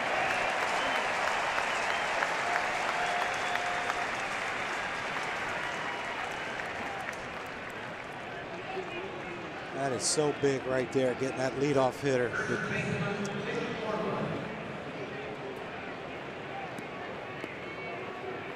You talk to enough pitchers, they say if they get the leadoff hitter out, at some point in the inning, you're only one pitch away from ending the game.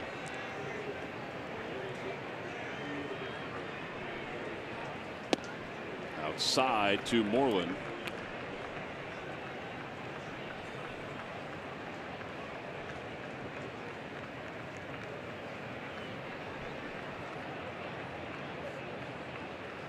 Changeup. Last 7 games for the Phils. They are 2-5. They've scored 16 runs during the last 7 games. That's an average of less than 3 runs per game. They got 7 on the board tonight. They averaged 5.5 hits per game. They got 12 hits tonight. 7 extra base hits, or I should say 11 extra base hits during that span. Tonight, Wilson Ramos had 3 all by himself. On the outside corner, 2-2.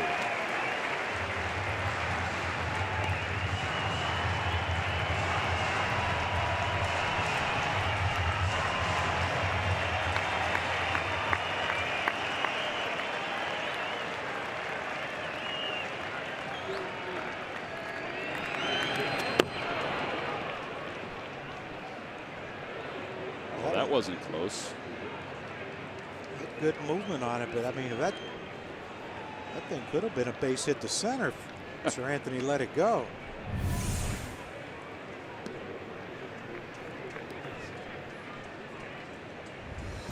Oh, that's chuck and duck right there, man. Irvin Danley already took one off the head. He didn't want to take one there.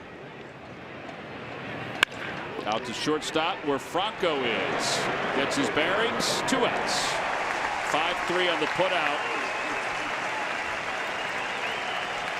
1 out to go.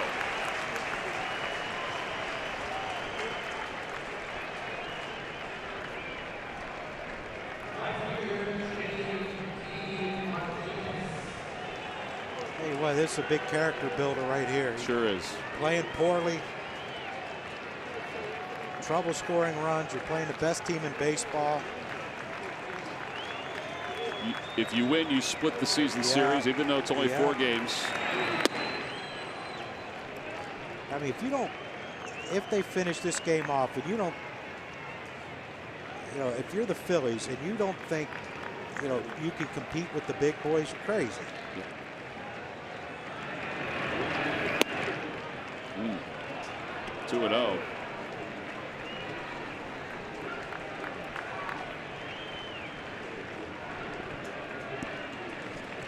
With the National League too, you get in, you got a shot. You absolutely have a shot.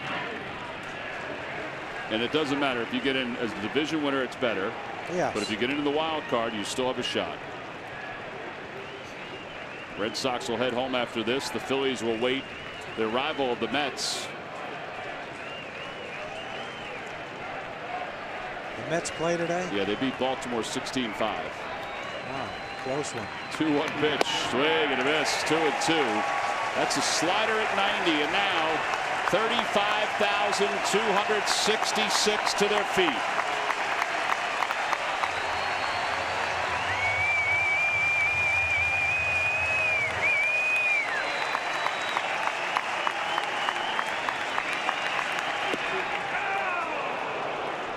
A little adrenaline rush. Back at it again.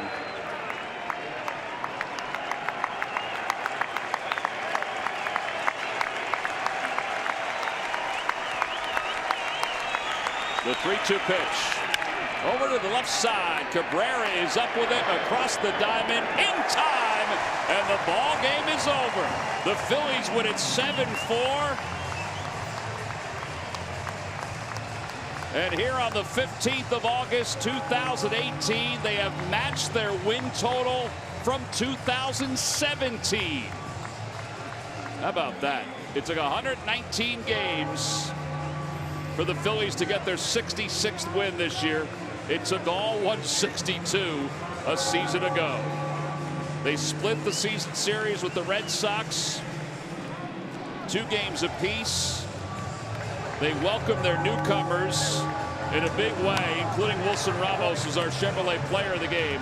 3 extra base hits, 3 RBIs, and 3 runs scored. Our W.B. Mason deliveries of the game, Wilson Ramos coming to life. Yeah, I mean, all these balls hit within probably 15, 20 feet of each other. There's the first one right there, high off the wall, just missing a home run. Reese Hoskins scores right there.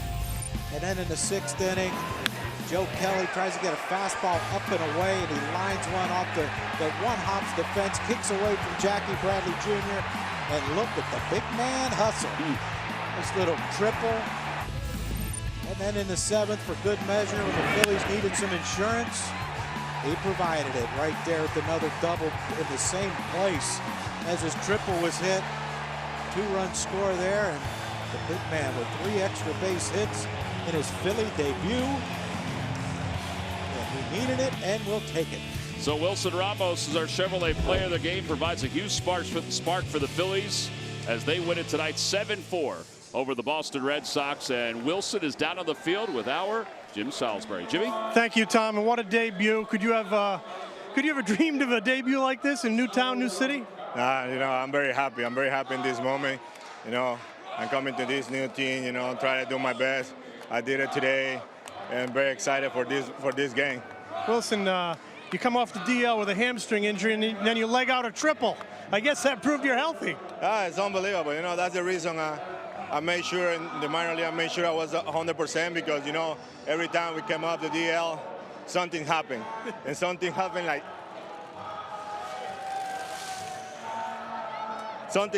that. I have to run, and that's what I did. I made sure I was ready, and finally, 100%, and I had to do my job. You got to third base and you really pumped your arms and waved toward that dugout. I think this team can really benefit from that emotion. Is that something else you can bring here as a little fire? Yeah.